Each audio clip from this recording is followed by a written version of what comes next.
about. So once we begin, we're gonna go ahead. I'm gonna go ahead and bring in Mr. Dark Riddler first. So Dark Riddler, tell us about yourself. How are you doing today, sir? Welcome on in. Welcome on in. You hear me, Riddler? What's going on, man? There you go. What's going on, bro? How you doing? I'm good, man. What's up? What's going on? What's shaking? Not much. Tell people a little bit about yourself. I know you've probably done this 1,000 times, but it's always good to let people know who you are and what you're about. Okay. I am Dark Rilla, story adult-based content creator. I hate talking about myself, but for the sake of this, I am a story-based and adult-based content creator, voice actor, and after tomorrow, we're just gonna wait for the mom. Then you'll find out and let's just say I'll probably end up being one of those people who will per se be taking action. Okay, you know what? I like it. Can't wait to see what you're gonna have tomorrow, bro. Now let's go ahead and bring in Mr. Works for Tips. Tips, how are you doing today? Welcome on in. What's going on? Tell us about yourself. $2 down. But anyway, yeah, I'm doing well. Had a pretty good day. But yeah, my name is Works for Tips. I mainly just hang out with the boys here. Playing games. Me and Spacey playing Multiverses. Oh, sorry. Yep. Used to because this band really quit. Yeah, trash game, bro. Hey, but it is what it is. But that is very true. That's what I like to hear. Anything else, Tips? No, not really. Not really. Just your local just your local hybrid. Sir, I'm about to until you resubscribe to Patreon. I'm taking away that black card of yours. Hey man, it's a struggle, all right. I know. I get it. I was getting paid on the 15th. Turns out I'm not. I'm getting paid on the 30th.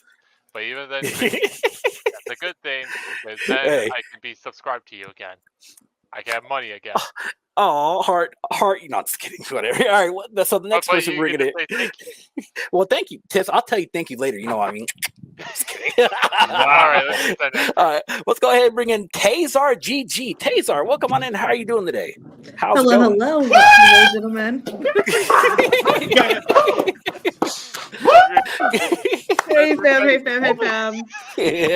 Hi, I am now kind of online a little bit anonymously. I'm still keeping my name, guys. I used to do a little bit of content creation here and there while did variety gaming along with talking about real world problems, especially since we are in the height of the pandemic, the scandemic. Yeah. Anyways, so there's a lot of things going on there. No stone is left unturned when it comes to me. I've just always been someone who's loved every form of information and also being able to do that while enjoying the hobby that brought me together with my brothers and what we like to enjoy in our downtime, which was gaming. Yep, and that's what we're going to be talking about today. I mean, I'm 32, so I guess that puts me on the older end of the spectrum, just like a few other guys in here. So we're going to be talking about modern gaming. Well, also probably a lot of us are going to be reminiscing on what gaming used to be within this conversation. So I'm excited, guys. Thank you so much for having me. I can't wait to get started on this. All right. And then we'll go ahead and bring in Vanta and also Ronan when they get in, because I believe apparently they're having a little bit of issues. So when they get in here, we'll get them on in here.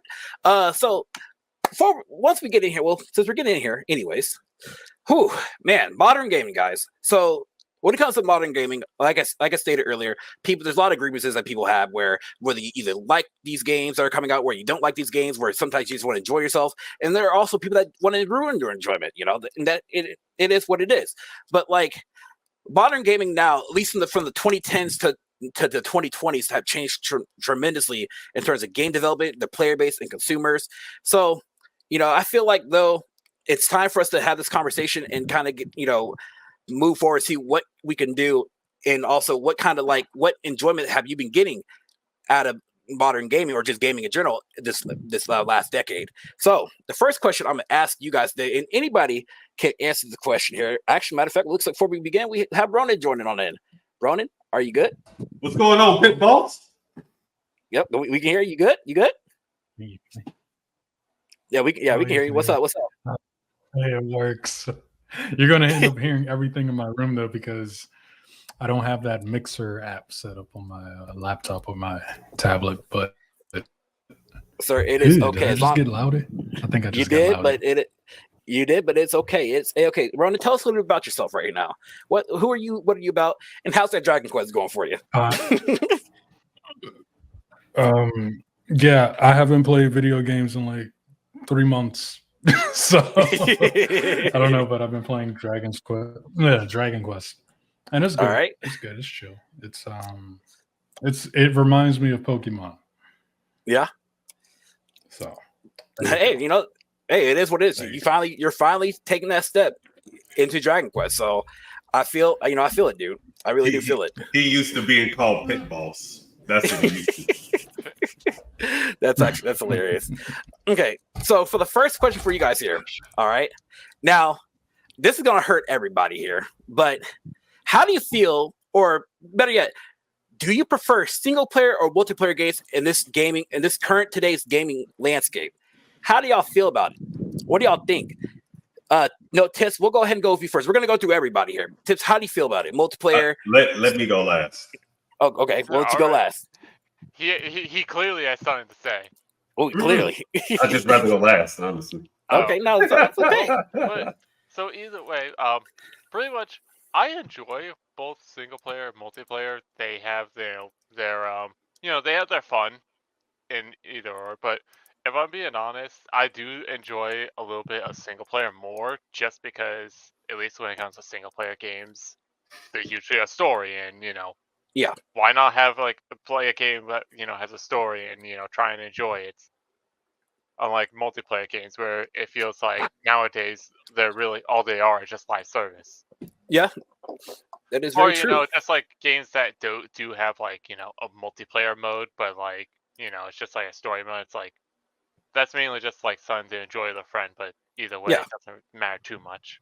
Yeah, no, it's all good. I hear that. Taylor, what about you? How do you feel about it right now? Like, what are your thoughts? Honestly, as someone who got really into multiplayer gaming, it's been really hard in current times to bust back into solo player games. But as someone who recently has, honestly, kudos to Game Pass for helping me. I've started to dive back into solo player games. And with that being said, I've started to enjoy some of the storylines again. So really, I'm at a mixture. I like my social aspect because as someone who works retail, I have to put on and code switch every day to serving people to where I can go to smack talking and just let loose in multiplayer. And then sometimes I like the mind-numbing escape or just downtime of something solo player. So it really kind of has gotten to the point. I think that's kind of dependent on age at this point and what your type of gaming was. But for me, I have always been hybrid. So I feel like that's where my personality stays, is just on the hybrid side of everything, is trying to get the best of both worlds. Funny enough. Yeah, that's what's up. That's what I like to hear. Ronan, what about you, Ronan? What are your thoughts? What are your grievances? Ronan, you alive? Oh, shit. Yeah, so single player and multiplayer games, I don't know, because the last time I played a multiplayer game was Guilty Gear. So I mean, me personally, I prefer single player games. I just find nowadays multiplayer games are overly competitive. They feel overly competitive because you have that integration with social media and everybody's trying to be number one headband fucking samurai nigga. Excuse my French. And I'm too old for it. Like I've had my time. I've been there, done that, got the t-shirt kind of thing. And I don't know, I kind of just prefer single player. Just like what Taser said, you got a social life and you don't really want to switch. You gotta put on this mask for the people outside, and then you gotta come on home and put on a different mask for the multiplayer people and all. It's weird. Yeah, play single player games. I get that. I get that. Single player is where it's at. Like I don't have time for all that multiplayer stress no more. I get that. I'm old. I get that. For me, at least, it's more so about the single player because, like, single player to me, it's just more fun. I get to just have fun by myself. And when it comes to playing these, multiplayer games, yeah, it's like what you stated. You feel like you have to sweat every single day. You just can't sit down and enjoy yourself anymore. And then everybody got multiverses. Yeah, that's one of them. Like everybody, you got to trash talk each other. You got to teabag. I get it. Don't get me wrong. I was born in that space. Where Call of Duty lobbies talking trash to each other. Right. The good times. I get it. But now as you're getting older, it's like, damn, I just don't have a lot of time to commit to certain games. Like let's say like when it comes to live service games, I at least play League of Legends. I play multiverses and stuff. Those are the only two games that I can personally handle now. But like other than that, I just can't, anymore. I'm like, hell, I got too many single player games because those multiplayer games just take away too much focus away from the single player. Because they'll always be there. And another thing which we'll talk about probably later is FOMO, but we'll talk about that definitely later. Now we're gonna go ahead and add in Vanta Black Knight because he just now came on in. Vanta, how are you doing today, sir? Welcome on in. What's going on for you, partner? Doing all right. How y'all doing today? We're doing pretty good, sir. Doing pretty good. So we're just getting tell people a little bit about yourself, Vanta, real quick.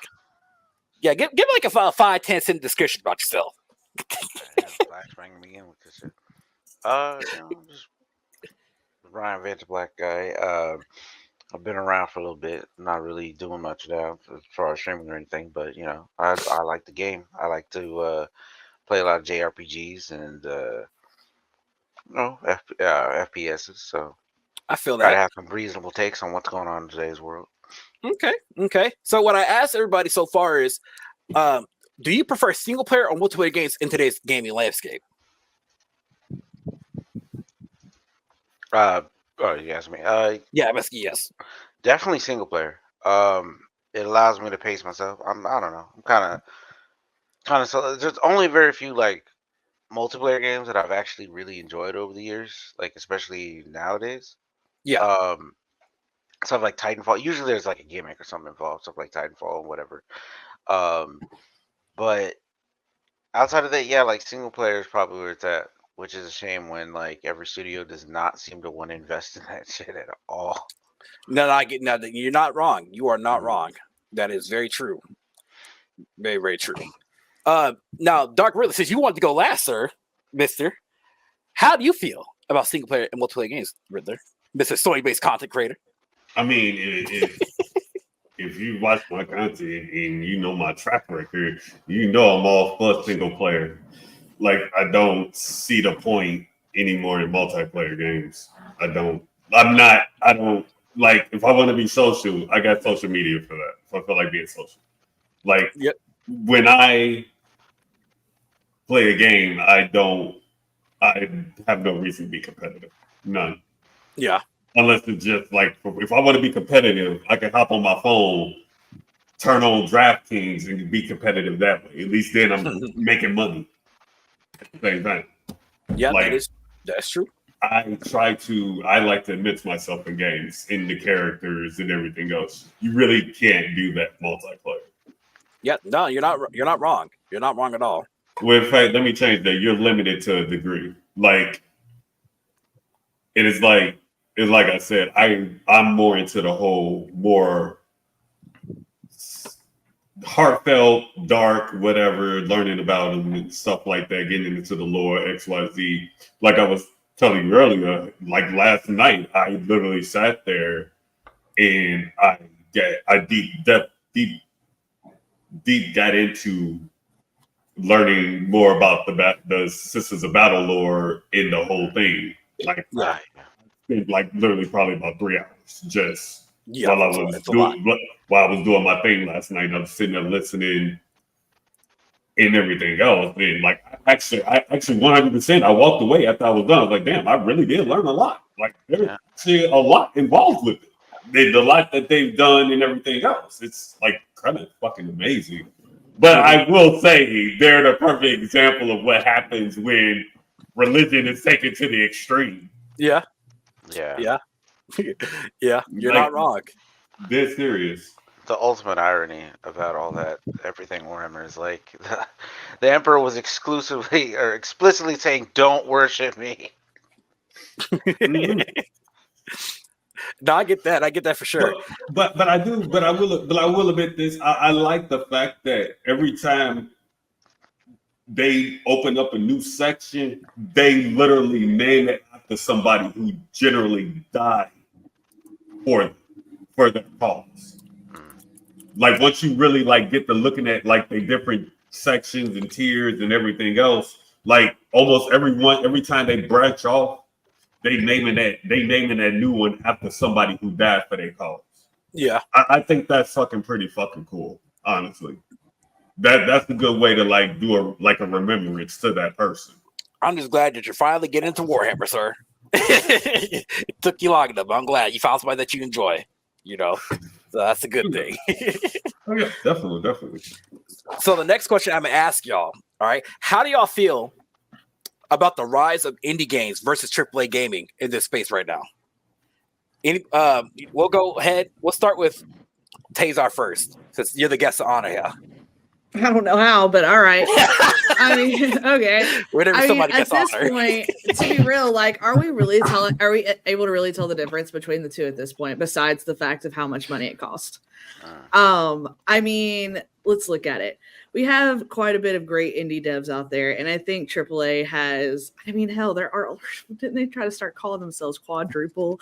Some other BS. I mean, I think I was just Ubisoft.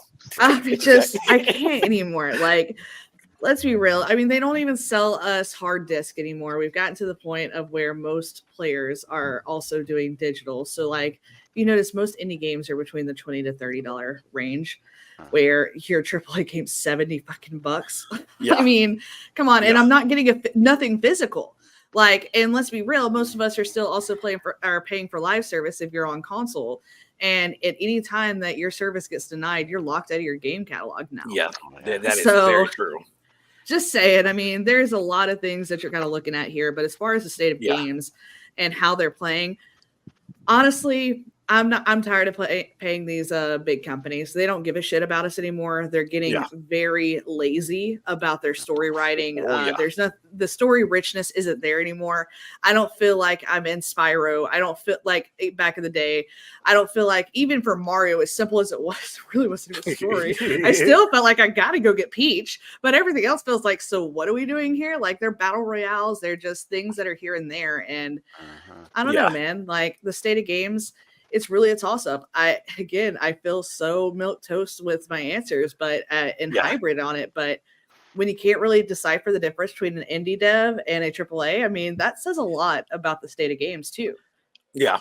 Yeah, because I think, like, for me, I'll go next on this question. I think for me, it's more so like you kind of can, but like at the end of the day, we don't. It's like right nowadays, it's like it's indie and then it's AAA, but there's no in between. And I think another issue, I think I just read something today where it's like indie games. The problem with indie games is like if they try to chase, let's say, not a trend, but let's say they want to create their own like kind of God of War-esque kind of game. Well, people are going to be like, well, you're trying to copy God of War or whatever. You're trying to not be your own thing or something. XYZ. It's like, well, how are indie games? You're not wrong, because how many basically different variations of Mario did we have as far as platformers go? That's just what platformers were.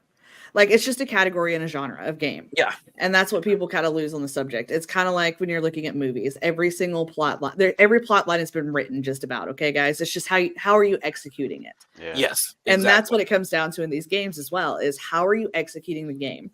As well as your storyline, if it involves a story. If it's not going to be story rich, well, how are you executing the difficulty of the game, the playability of the game, the replayability of the game, especially if you're not going to be story based. The only reason why story based games can get away with a lot is because the replayability of their story richness. Yes. That's it. Yes, and you're not wrong. Like for me, like I've been playing as of recently. Like it's like what you said with these prices, right? Look. I'm tired. I don't like paying over $70 for video games. The reason why is that most games are coming out buggy. They're coming out unoptimized. They're not coming out the way how gaming should be, because like you just stated, game devs to me are getting a lot lazier. They're not, optimizing. They're instead of actually sitting there coding their game correctly. Because I did hear that when it comes to coding, I believe there's a little bit less people. It's AI, but there's a little bit less people who actually know how to. What's that? We're not coding, but it starts with a P, but like, God, what is that word? It's on the tip of my tongue. But it's where like there's not a lot of people who can I guess it's process to optimize their games or whatnot. And so that's another issue too, because like you said, they're depending on AI. So whenever you get a game, right, a game is usually either depending on DLS or frame generation. A game should not depend on that. There's no reason for me to buy a $400 or $500 GPU on my computer. Then in order to play it, I gotta turn on frame gen. To me, that's asinine. Now then that's just in the AAA gaming space. Now in the indie space, I've been playing a lot of indie games as of late, and there's a couple good ones that I've been enjoying. Like I've been playing a game such as called Diplomacy's on the Option.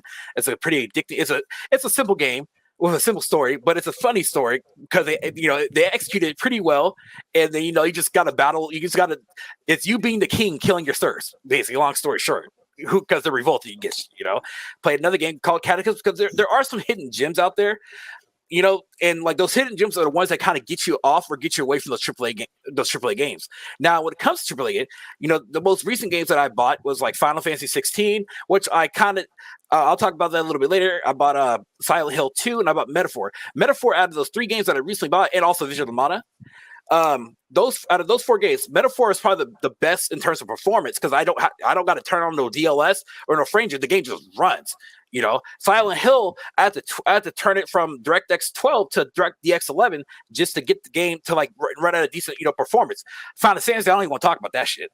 that's out of the ways. And I feel so bad for that, because we're always having a platform master race, and it's just like, that's so funny because each and every one have their own issues, and PC has that issue.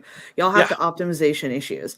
Where on console, we kind of already are getting the lower down graphic settings to where we do not get caught up so much with a lot of these games, where you guys, like, it can literally come out and be absolutely unplayable. I mean, y'all recently had a lot of games, especially on the single player and solo side, for what y'all really enjoy, coming out absolutely garbage, and you can't play them. From what I hear, it has something to do with Unreal Engine 5. It's the game devs it's them absolutely being lazy, because what it is that they can easily they have to go in and optimize. It's like turning on a switch, getting rid of some shit, and they're turning on a switch, and you got performance. But the issue is they're not doing that, because why would they do that? We just like, let me turn on frame gen and call it a day. Let's put that option in there. So it's why Unreal. clean up your code? Yeah. Basically, why clean up the code? Basically, So it is what it is. Tips, how do you feel about it? Tips, again, if you forgot the question, how do you feel about the rise of indie games versus AAA titles? I mean, to be fair, I will admit with some of the points, I do hate the idea of most AAA games coming out nowadays, having to make it to where they're just lazy and don't want to optimize it for some people who are unfortunate enough to not be able to either upgrade their computer or, just stuck with what they got. Yeah.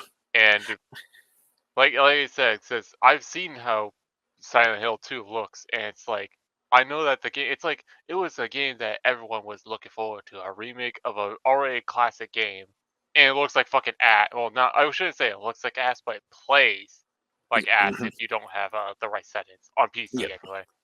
Now, I'm gonna go ahead and interject on that. I will say this though, and that is when it comes to optimization, again, the game devs can easily do it. There was an article by, y'all might remember his name. His name was Durante. He modded, or he helped port the Dark Souls 1 port back in 2012, 2013 to run 60 FPS on PC, right? He even stated that because he's currently working on the newest YS game, or is Nordics. He's currently working on that. He was hired to work on that. He said that it is as easy as, again, cleaning up your code and turning on a few switches and calling it to optimize. He said his game that they're working on, they went from 91 FPS, right, to 360 FPS for a couple cutscenes and other shit. And that's because he went back. Now he's like, look, that's just one person, But when it comes down to it, when you have these AAA game devs who have billions of dollars and they don't want to do it, it's just insane, But there you go, Tiz. You can go ahead and finish up. I will admit that is definitely insane. That one man knows how to make games actually run better than fucking most companies. Yeah. It's crazy. But but also it's to get back on top of back on track. I just honestly am also just getting tired of how AAA is, like you said, raising their prices. Because obviously we've been used to the norm that is $60, which is usually fair. But now it's just like, oh, here's $70. It's just like that's a bit too much. Yeah. Meanwhile, I could probably enjoy a good indie game, like for example, Bomber Cyberpunk. I enjoyed that game a lot, and you know, it's trying to be Jet Set Radio, but also its own story, and Yeah. I like that about that game. And I don't have to pay a ridiculous price for it. I believe it's like $20 or $30 on Steam. Mm-hmm. That's good. That's real good, honestly. I'm glad that I feel like there are some games that people go out, that you have to look for, because you can't just always depend on these AAA games these days.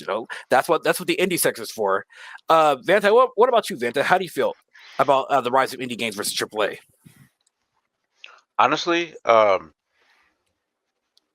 think it's both a good thing and a bad thing, because I think like indies can create like spiritual successors to like better games. Like there's a lot of when I compare to what the AAA scene seems to be, like the bigger studios, it seems like they want, like obviously they want to create something, but it seems like they're more interested in creating things that like you can either continue play or that they know people will continue to like buy.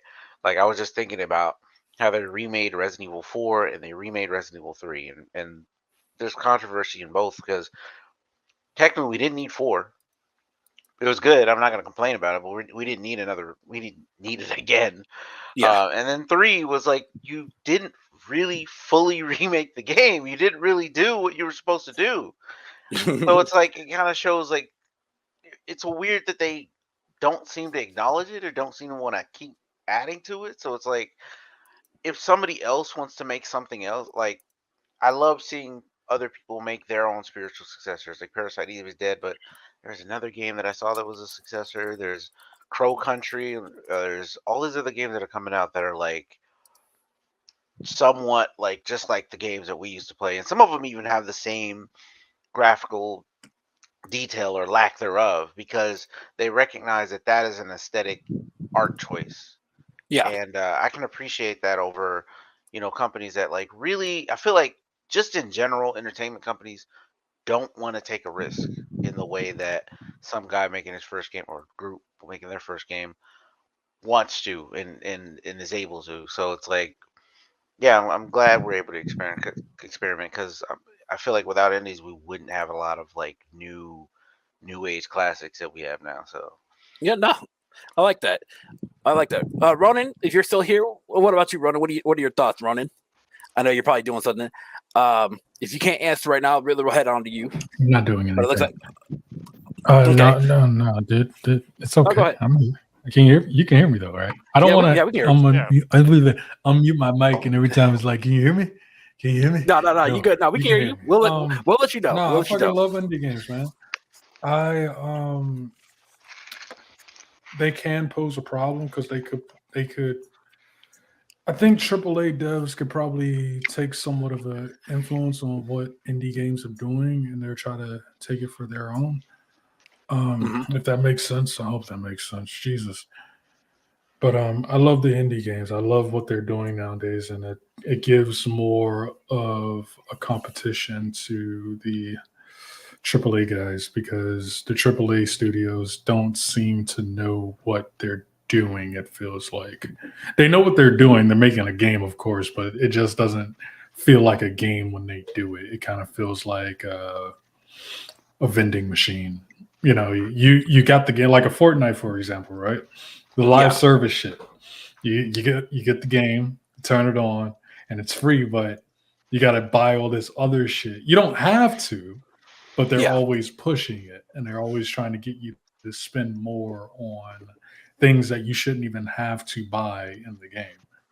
Yeah, like maybe guns or certain, skins and all this other dumb shit. Like I'm old. I miss going after shit like achievements and unlocking things But nowadays good you old just days. go in there and you buy it. Also, Yeah, like that's the good old days of how member it felt like some. berries. No, I Yeah, get but that though, dude. the I indie feel it. games are doing very well. I feel, and they're getting better. They're even turning out to look more like AAA games, which is Mhm. surprising. And you turn around to these AAA guys, and you're just like, "What the fuck are you guys really doing over there? You got a studio filled with 5,000 people, and this guy in his mom's fucking basement just made a fucking game that looks way better than yours, and like you said Yeah. earlier, is more optimized." Yeah, You know, you're not. you had what was it, BattleBit? BattleBit, it's like the Oh yeah. Roblox of Battlefield, but it's so good. And you look at Battlefield and you're like, why are your guns broken? Why is BattleBit why does it play better? No, I get that. I don't know. It's just me though, but yeah, the No, I indie get games that. are really doing something nowadays, and I'm kind of like sleeping on the AAA people.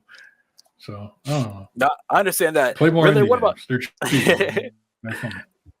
You're not wrong, Ridley. What about you, Ridley? What's your Honestly, interjection on it? indies is on the come up, man. I mean, y'all see the games, all the games that they put out and everything else.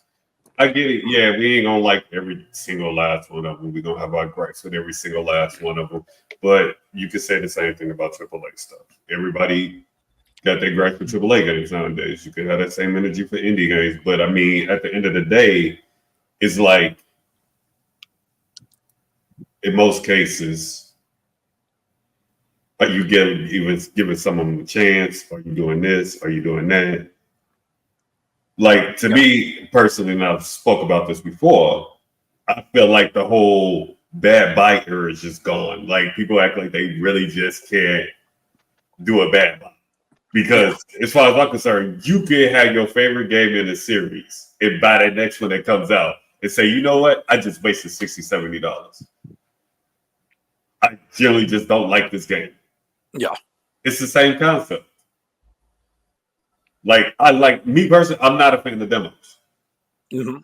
I'm not a fan of demos because I feel like 90% of the time they're gonna change up what's in there any day. So what's the point?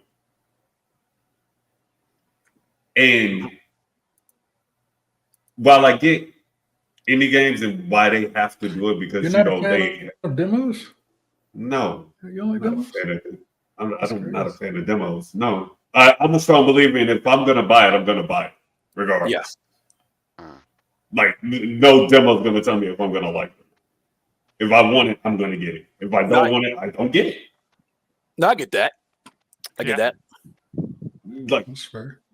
but like I said, indie stuff I understand though, because they have different patches, especially when like they do what's that called? Early access. Not journal. No. Well, you could say that, but that's not what I'm going with this. Not journal. They have diaries, like stuff like that. Yeah. Where they like, okay, this is what's going on. Okay, here's another quick, little feature I'm putting in. I'm changing up XYZ. Can y'all try it out? Give me feedback. So I feel like that's different.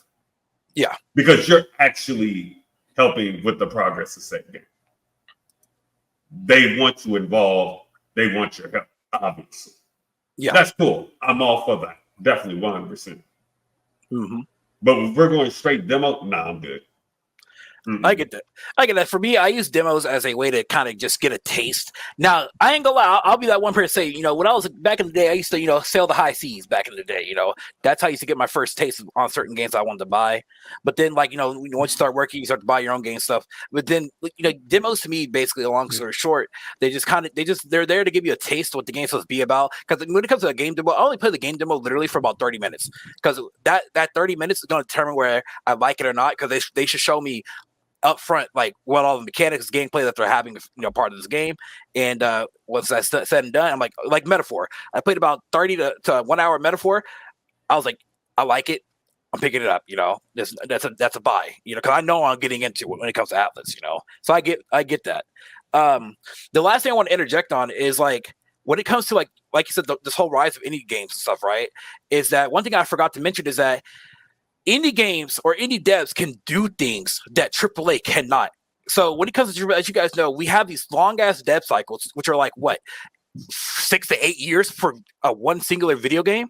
While these indie devs, they could pump out a couple games. What's a good example? So Chrono Trigger, right?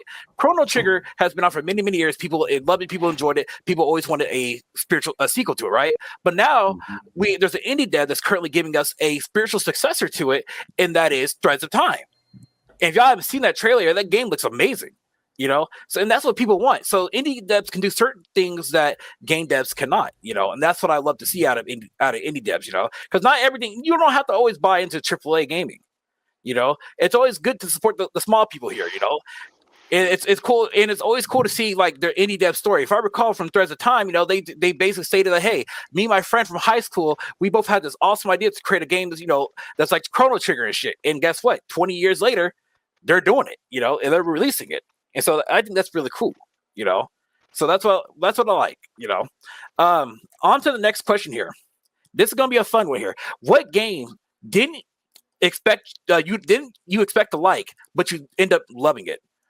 All right. So I'm gonna give y'all about 10 seconds to kind of think about that, and then we're gonna go ahead and start out with Vanta first. Yeah. Wait. For the record, you said what game? You gotta answer. Go ahead, because I gotta think about that for a second. Okay. So what's a game that you didn't expect to like, but you end up loving it? Now, I'll go first, and this one's pretty damn simple. All right. For me, I ain't gonna lie to y'all. It was Stardew Valley. You might be like, what? Stardew? Yes, it was Stardew Valley. I bought that game because I ain't gonna lie, I bought it out of hype. Everybody was like, Stardew Valley, this game is great. This game is this game is that. I was like, okay, what's this all about? What's this all hype about, right? I went ahead, I bought it. I played this game for 15 minutes. I said, this game was boring as hell. And I turned it off. And then I never played it again. I never played it again for about 2 to 3 months straight.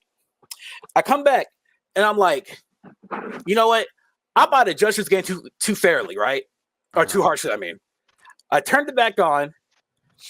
And I was like 2-3 hours, like 4 hours. I was like, what the hell? What time is it? Just sitting here doing my own farming. So yeah, and I ended up loving it. And how many hours I put in the game? I put in about 184 hours into Stardew Valley. To me, that's a lot. It's not thousands of hours, but it's a lot. So I hope that gave y'all a little bit of an idea of what what the concept is. Since everyone's thinking about tips, have you thought of something, Tips? Honestly, I can't think of anything at the moment. If I had to say, I think it would be Power World. Okay, tell us about it. I think we didn't really, me personally, I didn't expect much from it. And like that, low expectations, like, oh no, there's a whole game here. There's a whole thing. Most of it's, most of it's stolen in some way. But like, no, they had a whole thing. They had a whole thing planned. They had more content, and I'm really glad. Hopefully, they come out. Pocket Pal comes out on the other end of this whole thing because, I see some cool things that they managed to scramble together. How did you have low expectations with Pokemon with fucking guns? Like, let's be real. Well, to be fair, I'm confused. No, hold on. There's first of all, there's low expectations because it's a Pokemon, or you know what I'm trying to say, like pocket monster type of thing, yeah. Because they had a whole argument over Digimon, back in the day. Yeah, a lot of those are all over the place. And but Power World is kind of like, it's not really the same, but it is. It feels like a game that just happens to have them in there. Like they have. It's way more brutal. Yeah, I think it's more brutal for sure because the fact that you can butcher your pals. Yes, that's insane. Yeah, that's great. Yeah. What I'm saying is, I didn't expect it to have as much depth that it did. Even for sure. You don't get a gun. You have to do significant amount of work to get a gun. I mean, if you think about Pokemon, it's not a lot either. So Yeah, I guess but we weren't having high expectations for Power World because really it's just like, okay, we're just going to do another Pokemon. My thing what color are we going with this time? Yeah, but my thing was if I get this game and it has guns and Pokemon-like creatures in it, and it's pretty decent. All right, it's good. It deserves what it gets. But the fact that there's like a little bit more to it than that, like not much more, but there's like, this is decent. They did the damn thing. They did, they deserve that money. It's not a scam. I Yeah. thought it would be a scam basically, and it was more. They could have easily charged what $5-10 for it and had like half a level and like, you know what I mean, like not done that much work and got away with Also, the it. map is And it's huge. yes, it's Yeah, that's It had absolutely huge. I loading think that's what I'm issues getting at. because It's it was like big. there's Yeah. such there's so many of them and there's such a huge map. It's like I didn't expect that at all. But it's like there's so many, mechanics and all that stuff. I'm like, I know a lot of it's not original, but I'm like, I feel like they should get a pass. I feel like they deserve it, especially because how it feels like we've been crying for centuries to get something from Game Freak, and I think the closest they did was Arceus. Yeah. So it's like, yeah, so you might as well just let them have it. Like y'all been sleeping on it for so long. If it makes you feel better, I you're know not controversial wrong. opinion, but I'm like, hey, look, y'all still gonna make your money. Like, don't do that. Are they still keeping up with that lawsuit thing or whatever The they got going lawsuit, on? the last I heard is like Nintendo's still like showing what patents they filed and they're getting it ready. And I think that Nintendo Nintendo of trying to America Nintendo. is also getting ready to sue. So it's like, I don't know which is funny because they released on PlayStation recently, Power World. So let's cross our fingers. Hopefully, it doesn't ruin the entire gaming community. I just hope Nintendo should lose that, but that's just me. Absolutely, because they're just taking Nintendo, away you're the free being market. super uncool. Mistrial. If some people are still thinking about it, another game for me was Fallout 3. I ain't gonna let me tell you, and I'll tell you why. When I first played Fallout 3, I hated it. I fucking hated it. I bought it on Xbox 360, and I just hated it. And then you know what? That was another game. I said, you know what? I misjudged because let me tell you, I bought it. No, it was Fallout 3 or New Vegas because I bought it and I refunded it back to GameStop. So I said, GameStop, fuck this shit. This game is trash, bro. I actually said that shit. And then I was like, you know what? I rebought it about a week or two later. I was like, you know what? This shit is fun as fuck. I said, wait a minute now. And that's what actually got me into the Fallout series. That's why I was like, you know what? I have not played Fallout 1 and 2. I played Fallout 1 and 2, fell in love with those two. Played 3, played New Vegas, fell in love with those games. I played Fallout 4. Fuck it. Fuck that game. I mean, okay, it's a great shooting game, but it's a terrible Fallout game. All right, there you go. Now, Tazar, I know you got a lot to say on this. Tell us. Well, I mean, yes and no. I mean, I've had a few throughout my time. I mean, because yours right there really reminded me straight off the bat was like the Resident Evil series. Oh, like yeah. I have an older brother that's almost 6 years older than me, and so just growing up, he was playing the games, and I was watching him, and then we're just in the dark, and he's playing Resident Evil, and I'm seeing these zombies pop out from an alleyway, and that freaked me the hell out. So I was not messing with games like that. Like I was like a Sonic, Spyro person forever. Like I had to have the happy looking things. Crash Bandicoot, we had to be goofy. I was not doing this kind of stuff. But come in Resident Evil 7 and 8, Biohazard and Village. They did such a good job at the story of that it made me get into looking more into the Resident Evil series. Like That's what's up. I wanted to get back and play it all the way from the beginning because I was like, this actually looks like there's a good story. My husband actually happens to be a Resident Evil lover, so that like kind of helped. I was like, okay, now I get it now. And that was just me because I think that would probably be the most underrated. Like I underrated it so much because I was like, it's just a zombie game. It's just that's what I tell people. I'm like, why is everybody so obsessed over a stupid zombie game? We have tons of them, you know. And no, come to find out, like Resident Evil really does. Like it's not just it has combat and it has a really fun. Well, not fun, but I mean a dramatic storyline that you get through. Okay, Yeah. so you get into it. You really do. I mean, hell, I mean they ended up making a whole movie series off of it. Let me. Can I give you a suggestion? Oh, yes, maybe. Dead series, Fatal Frame series. Okay. Dead series. I'll give it a try because, like, I'm more than open. I hate that it's probably taken age for me to actually enjoy these different games because, like, I'm sorry, maybe I was the Maybe I did eat too many paint chips or something as a child. Like I could not do difficult games. Like if it got too difficult, and if you did not give me a nice little glowy line to show me where to go, like I was fucked. Okay. Hey, We're fine. Taser, you're like me, where like, look, I always tell people like when it comes to video games, especially games that have puzzles in them, I don't like a lot of puzzles in video games. Reason why is that to me, puzzles in video games they just lose they like lose the flow of the gameplay for me. Like I'm like because you're stop gapping me from enjoying what I'm enjoying currently. So that's kind of like that in a sense, at least to me. Right. There's a balance between the puzzle and then like when you're just losing everybody because you don't know any more storyline to tell. So it's like, let's get them caught up and distracted with this. Yeah, like example, Silent Hill 2, the remake right now, right? This is my first Silent Hill game, and I love it. It's a great game. I'm loving it so far. Even though it scares me sometimes because I'm not like when I play scary games for the first time, I do get scared. But then once I keep playing them, it's like I'm breaking over, I'm getting over it, right? So anywho, though, like you get a difficulty option for like the puzzles, right? You can either have low puzzles or high puzzles, like easy or hard, basically. I'm just like or normal or something like that. I'm like, well, I'll just go low, and I'm figuring out these puzzles on my own. They don't take me like 20 minutes to figure out. They take me like probably about 5 to 7 minutes. So it's really cool that way, But keep going. I'm sorry, interjecting that. But do you have anything else to say on it, Tazar? On yours? That's really it. I mean, those otherwise games are really kind of surprising. I know a lot of the older school games, and that's the thing is I'm not finding. And I know a lot of you guys are going to start suggesting. I know Riddler's always suggesting something for me because that's what he does. He loves single player games. And because I said, I've been more into multiplayer because I started back in the days of Halo. And Halo is literally what started multiplayer gaming into esports. And what's kind of started what is this generation is thanks to Halo.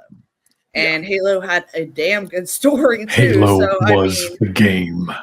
I'm saying this nigga really unmuted himself just to say that too. Halo. Halo is. Halo It is good. I remember I didn't. No, you're not wrong. Halo at first, but like I've gotten more into it. You're not wrong. Halo, Gears of War are great fucking games. You're not wrong. I'm gonna be honest. I never actually got past Halo 2. They're the games that started it all. It just seemed like everybody just jumped on the multiplayer part of it, and I was just like, I'm off this bandwagon now. Then. Like I was good with 1, I was good with 2 story. I just stopped there. That's it. I get that. No other reason than that. Like it. Well, I also want to bring up the fact that not only did Halo start multiplayer, it started esports really as far as like putting it at the front line. There was esports prior, but it was not as big until Halo came around. It really put it on the map. Next up, I mean, Right. It also think about what Forge did to gaming. What do you think Fortnite is and what all their multiple types of games are? It's literally Halo Forge with the community making game types and custom games. Think about that. Halo also gave birth to that. Yeah, you kind of spitting. Like Halo really was the blueprint for what we have today, including DLCs and maps.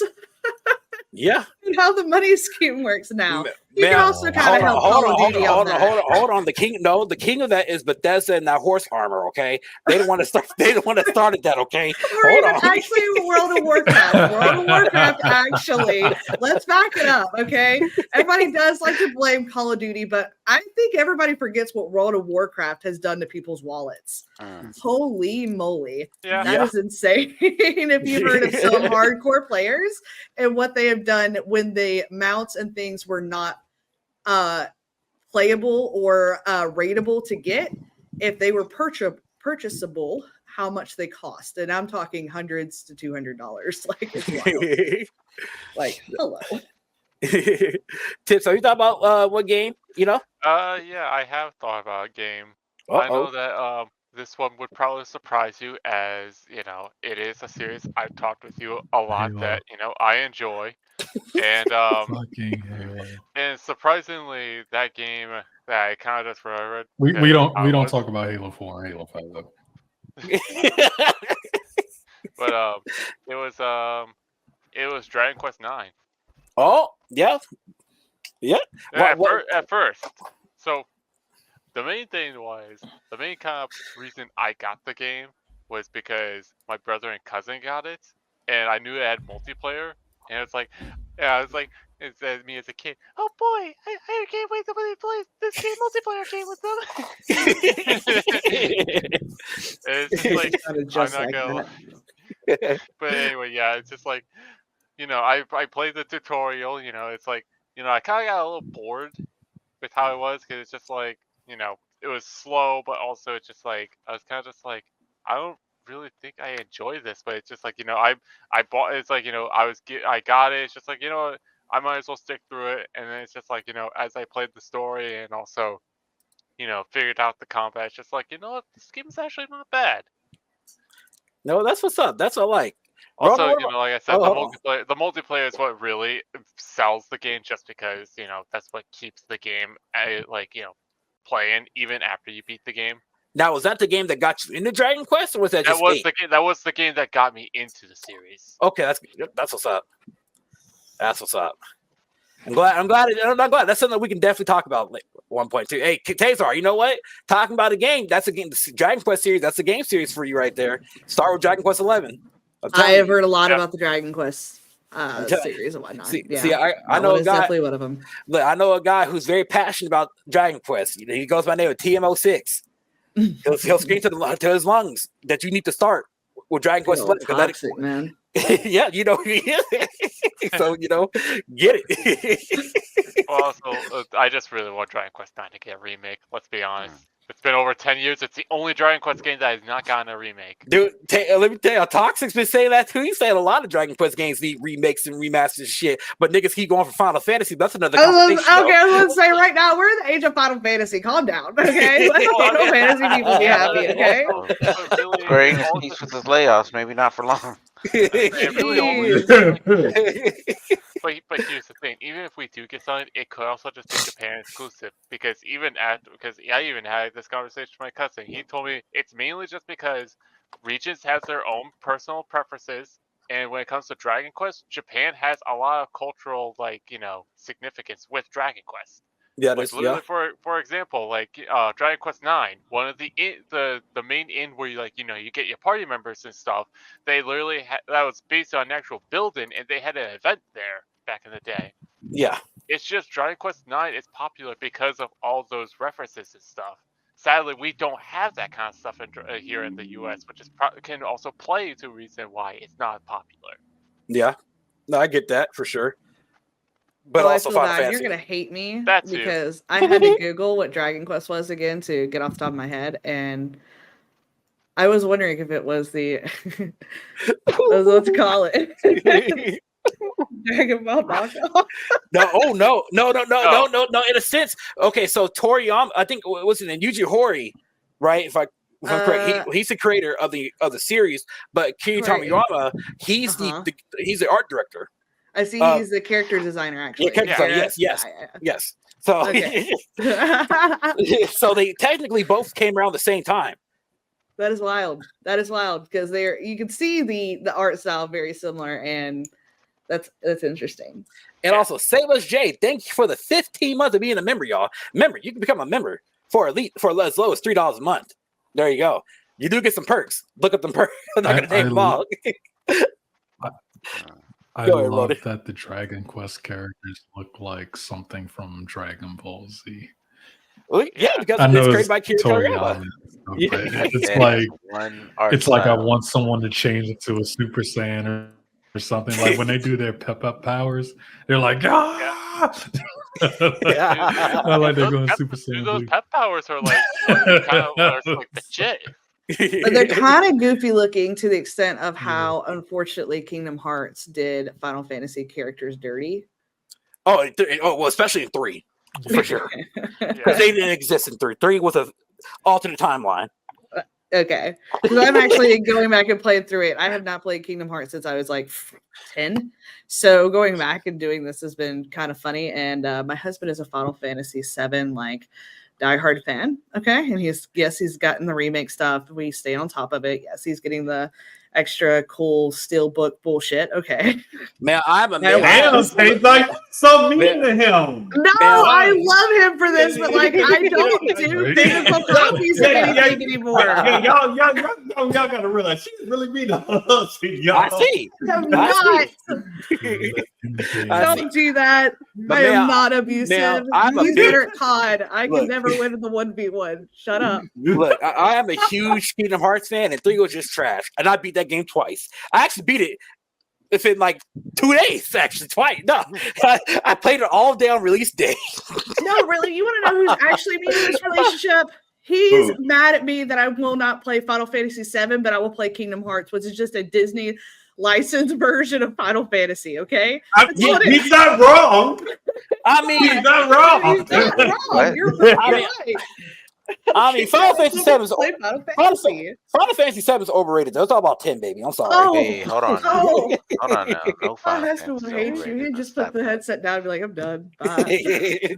Nah, it's a couple that's overrated now. Hold on, man. It's a couple Final That's fair. Fantasies within that that's kind of overrated. that. Which one? 32. 32. I feel like I don't hear people talking much about it.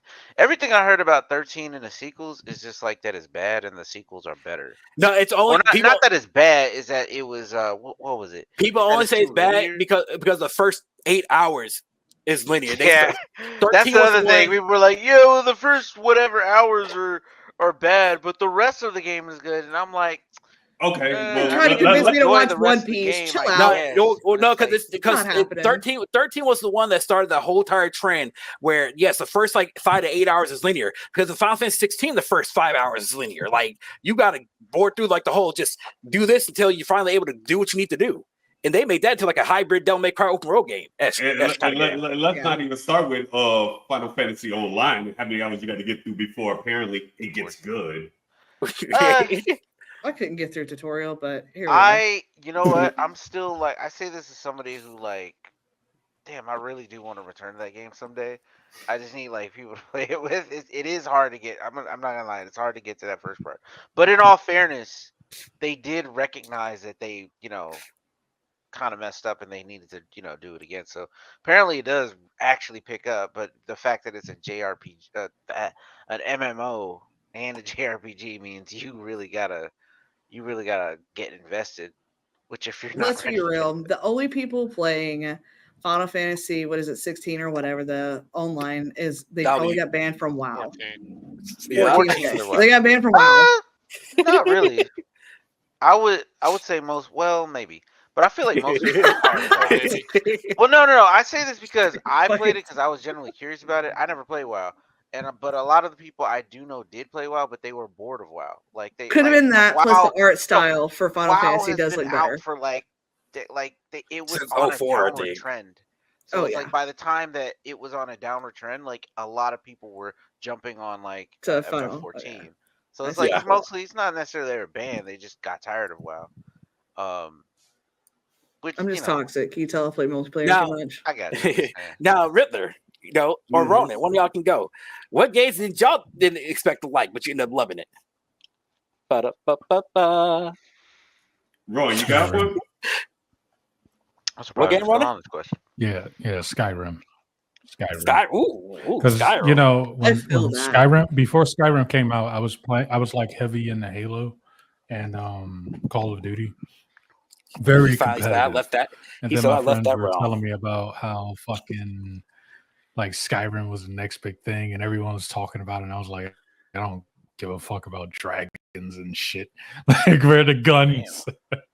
And then I picked up Skyrim, and I played it for like one day. I remember that day like it was yesterday. I went to GameStop. I got Skyrim, and I remember keeping the receipt in the case because I was like, I'm gonna play this until the 6th day, and then the 6th day is gonna come, and I'm going back to GameStop. I'm getting my money back.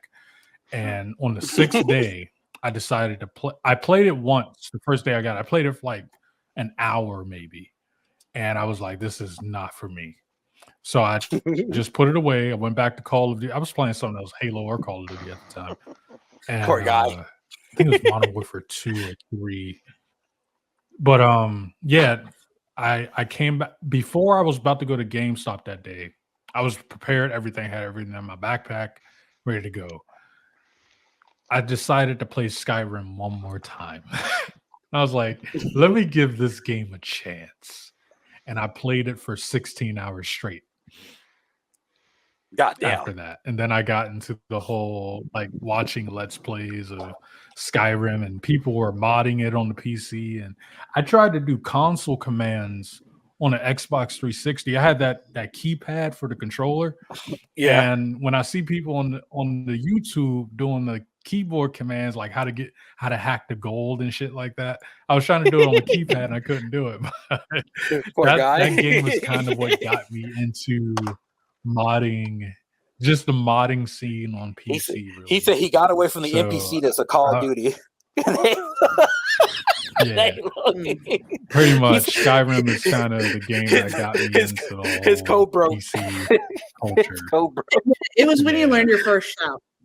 It was when you learned your first shout.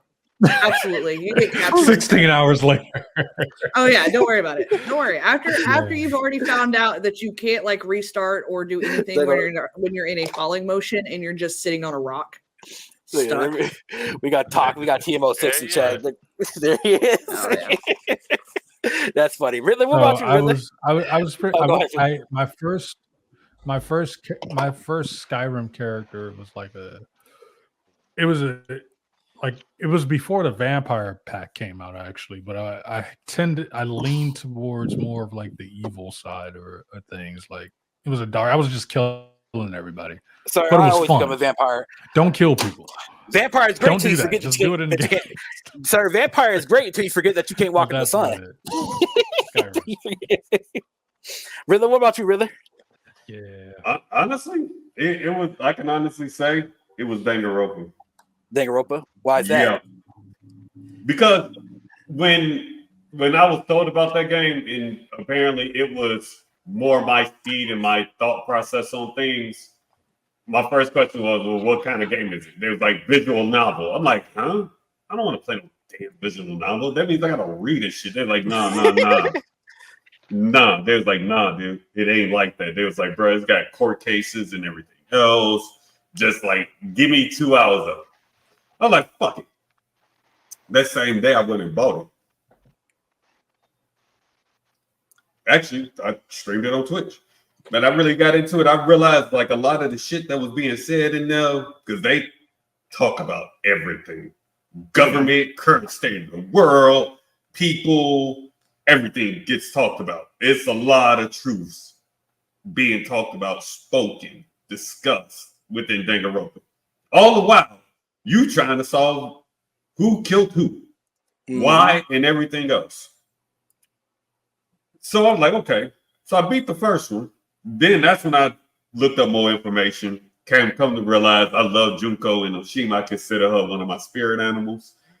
And I realized like I put her in line with Ivan from Bleach. They got a lot of statements that are true about people in the world. It's just how they want to deal with it is where the problem is and what makes them crazy. But yeah, I agree with him. Like same way with Magneto. Yeah. A lot of shit he said is true. It's just his way of wanting to deal with it is what makes people not like him. But that's what I found out about the anime and shit. And now it's just like, bro, I recommend Danganronpa to anybody. Outright 100%. That's what's up. That's what I like. I like that. I do. So this next one here. Now, this could be a long one. This could be a quick one. How has gaming influenced your day-to-day life or your friendships? It could be now, it could be in the past. How did it influence you? So I'm gonna give y'all a little bit of time to think about this. Oh, this is easy for me. Okay, we'll go with you first then, Missy. Well, seeing as the fact that me and my husband met through gaming Instagram, through gaming together. Oh, that's cool. So like that's one of the biggest ways that gaming has definitely impacted my life. That's cool. So I mean, that's just an easy one for me. And I do have one of my longest friendships in my life.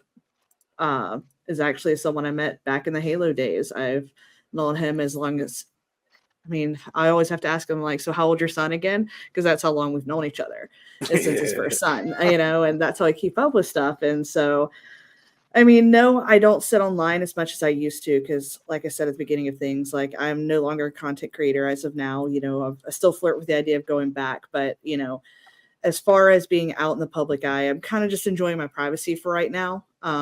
With that being said, I will never be able to leave gaming because of that, is because of the impact it's had in my life. It took me away from the bullies at school when I was younger and in middle school. The people who could not accept me for who I was to the people who could just by playing a game of red versus blue. Yeah. All the way up to meeting my husband.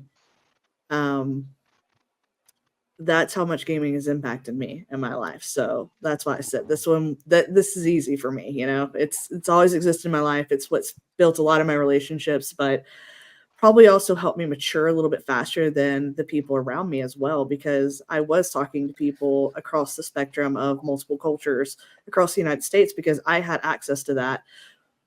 Being from all the way from Alabama, where in my small town of just, I'll be honest with you, some of them just straight up rednecks, like they didn't know much from outside of their coal mining town. I got to learn a lot about the world before I actually got to venture out into the world myself as an adult. That's what's up. That's cool. For me, for those that don't know, Vanta here in chat, he's my cousin. For some of y'all that don't know, growing up, man, God, lots of memories. Because I remember our parents back in the day, they used to go out clubbing a lot. We were younger and stuff, right? And we used to always wait. We used to always wait on either, I think it was Vanta and also his nephew, which is Marcus. Man, they would come by. It was on the weekends and shit. Man, we plug up that N64. We hop on that motherfucking wrestling, bro. We sit there wrestling back in the days. I know you remember that, Ryan. We was always just go ahead. What did you say? I thought you were gonna say GoldenEye. It was just mostly wrestling and Smash back then. NWO. No, NWO with the ninja dudes.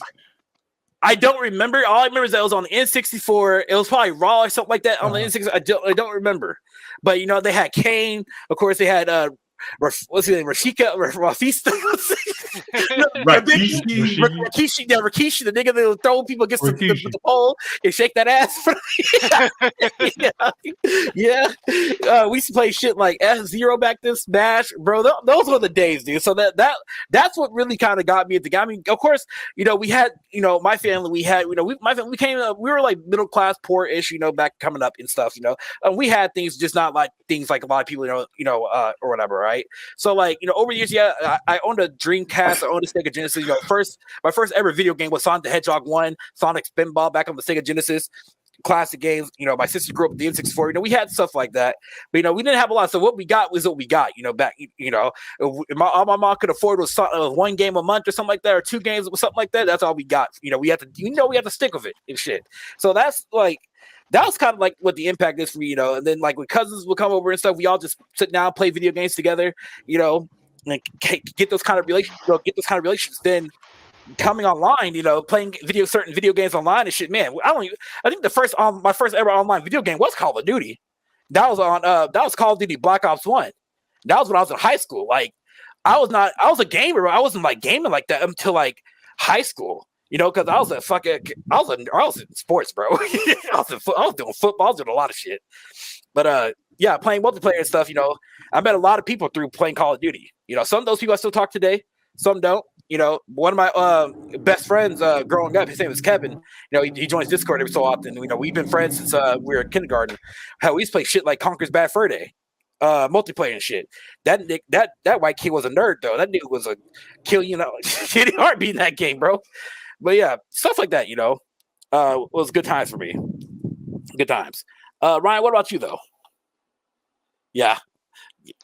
Calling you out. What in terms of? Okay. How do you feel about? Hold on. I'm sorry. How's gaming influenced your day-to-day life or friendships? I mean, I would argue because we all have like. Because we all pretty much most of the people here are in Discord, so like, that's one way. I mean, we all talk about the same games, but well, had similar experiences. Like me and you, like that's pretty much was our thing. Like, yeah, playing that Sonic Adventure, like Yeah. like the jank game, and like with other actually, Mm-hmm. that's funny. That's a common story. It's like all our cousins would play video games with each other. So it's Yeah. like Oh, yeah. so in a small way, it's like family. It's like Yeah. because Brandon, we used to trade copies of we would trade games, and that's how I would play Sonic Adventure until like I didn't have my own copy at the time. So we would play that. So we would take turns playing that game. And then when I got Sonic Adventure 2, we'd play that too. It was like that. That's what I Yeah. remember. So yeah, dang. That's one way to think about it. It's like, I would say that's one major way. And the fact that, now we can have our own gaming communities is pretty awesome. So I Yeah. would say that. That's I what's think up. that's yeah. And Smash Brothers, of course. That's always cool. Yes. What about you, Tips? I mean, judged by obviously how Ryan mentioned Discord, but the main will just go back to earliest. I grew up, decently probably around middle class, if I to be honest. We usually only got like new video game consoles like during Christmas, but like playing multiplayer games with my brother and sometimes my cousin, those were like the fun experiences. Obviously like playing games like Smash or Sonic Adventure 2 multiplayer because that was like the big thing back in the day, Yeah. or maybe even I don't know, just playing something very obscure like I'm forgetting what the game was called. It was like one of the launch titles on the Wii. God, Wii Sports? No, it wasn't Wii Sports. It was hang on. It was like I'll get back to it at later. Couldn't be Mike Tyson. No, it's like I'll get back to what it was like probably like towards the end. But either way, yeah, we used to play like those games, and then obviously around when I got into high school, right, be around like 2015, 2016, I got my I got a laptop, and it's just like kind of bored. Went on Twitch, and that's where we I met you already know his name, Killer Shine. Yeah. And then, that's when I became part of the friend group with him. And then, I met people like Jay. And then, I met you. And then, The better black man. Oh, sorry. What did I say? Did I say that out loud? And then, pretty much it's kind of crazy to think that, considering that, I've been part of this friend group for about 5 years now. look at Jay. He's like, I can't believe I was outclassed by a better black man. It's like I was outclassed by but you're like elite, a low class Saiyan can never outclass an elite.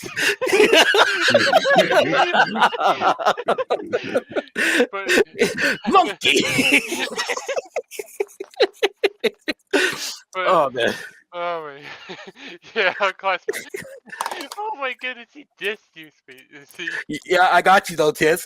But in all seriousness, yes, been part of this friend group, make some good memories, still hang out pretty much every day. Yeah. But yeah, just like some some fun memories, playing multiplayer games back in the day when you didn't have like access to the internet, and then internet comes in and it takes over your life. But I think it was like pretty good. Okay, I like that. Ronan, what about you? We're gonna wait till Ronan to get back. but go ahead. I can go then. Don't worry about that. Yeah, go ahead. I'm here. I'm here. Okay, we hear you. Oh, yeah. Yeah, we hear All right. you, This daggone tablet, bro. No, you good. Yeah. Go ahead. It just like any 90s kid probably, it started with the Sega Genesis or Nintendo. I got a lot of hand-me-downs when I was younger. So my mom, I grew up in a church, so video games was like foreign to my mom. She didn't really give a fuck. But but I mean, I like my cousins. When my cousins had PlayStations, they gave me their Sega Genesis. Like they had an N64, so they just gave me their Nintendo and Sega, and I had they gave me a shit ton of games. I didn't know what these games were. I didn't really care because I was outside most of the time anyway. But Sonic was my favorite. Yeah. But I did play a lot of the Nintendo. I played a lot of Ninja Gaiden and stuff. I had a Game Boy, and the only way for me to get newer games was I had to get good grades in school and shit. So, if I got good grades, I get Pokemon and shit like that. But not a bad deal. I had a GameCube. Yeah, I had a GameCube yeah. throughout the majority of my childhood. Type shit. I didn't get a Xbox 360 until like 2008. I think a year after Halo 3 came out. That's when I got my 360. But I had to get it myself because my mom was like, she's not buying me video games and shit. I need to go out and get a fucking job and all this other stuff. I was like, okay, mom. Yeah. All right. I had to save my money for that. But I pretty much the good majority of my early gaming was on like Sega Genesis and Dreamcast, GameCube, things in that nature. It's very vague though, because I was outside a lot. So when I played video games back then, it was more like a passive thing. It wasn't like hardcore. It was just something I had to do when I was in a house by myself or something. Yeah. But yeah, I played a lot of Smash on the GameCube. I had like 18 GameCube games. But Sonic was like dear to my heart back then. I always wanted the collectible Sonic figures and stuff, but I could never find them. I was more like a Lego guy, but when I saw somebody with a Sonic action figure or something like that, I was a little salty. I was a little jealous, but it all worked out, man. And then I grew up into some kind of Xbox 360 edgelord and getting into Halo competitive and MLG. Fucking, I'm getting that. Getting PTSD thinking. Oh man, Halo was the shit. Yeah. Those were dark times, man. These are the dark times, different timeline, bro. But it all led up to that. And now you see me here. I'm just, then Skyrim and fucking, But for a good chunk of my young adult life, though, Halo played a big impact on it. Just Master Chief, the whole idea behind that.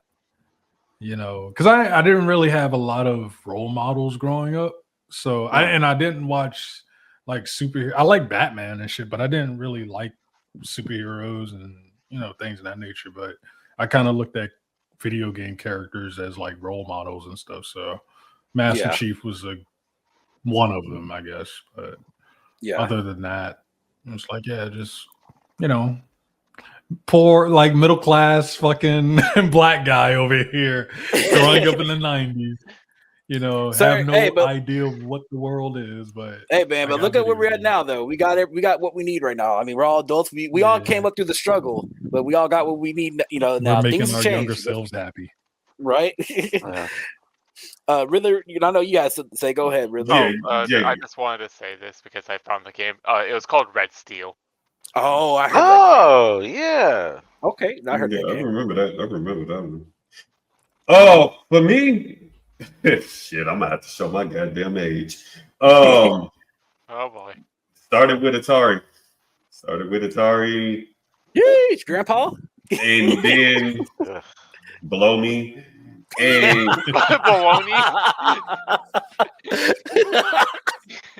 then you jumped into the Nintendo phase. I had all that shit. Had all the controllers. Had the track and field pad. Had the gun. Had the power glove. Then, like, mind you, now this is just me by myself. I didn't talk to anybody, anything like that. Even during school, but I had a mother who just was a strong believer in, hey, long as you're doing what you need to do, you can have all this stuff. No problem. Yeah. You act up, I'm taking it from you. Enough said. And look at you now. Still acting up. Crazy. You ain't wrong. But I went from that. I mean, let me be honest. We got the Game Boy. I bring up TurboGrafx 16. I bring up Virtual Boy. Sega Sega CD, Sega Saturn, Dreamcast. I had all the I think the only Game Boy I did not have was the Game Boy. Color, Which one was mini. the one where you could flip it open? That was the SP. The SP. Yeah, a GBA. Yeah, Game Boy Advance. Game Boy Advance SP. Yeah, that's the one. That's the only Game Boy I did not have. I've never owned it. But even then, like once I really started, like when you get to that age, like I'd say about 11, 12, when you start really realizing I know what the fuck I'm playing this shit. It was like I started immersing myself in these characters. Like even with House of Dead, as linear as that story was, I still wanted to know why the fuck was I sitting here moving this goddamn cursor around, just shooting random fucking shit in my damn face that's popping up all the time.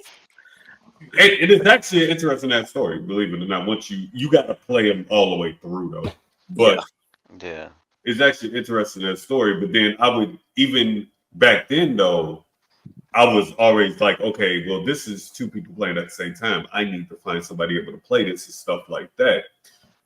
And even back then, I was also a sports person, but I was more so on like not like the mainstream shit, like Madden shit like that. I like Game Day, NFL Blitz, That was Blitz the fucking league, NHL Kids, the Street Series. I was all for them. Like you can give me them, I was good. I didn't like. I played Madden. I had live. I had the original 2K.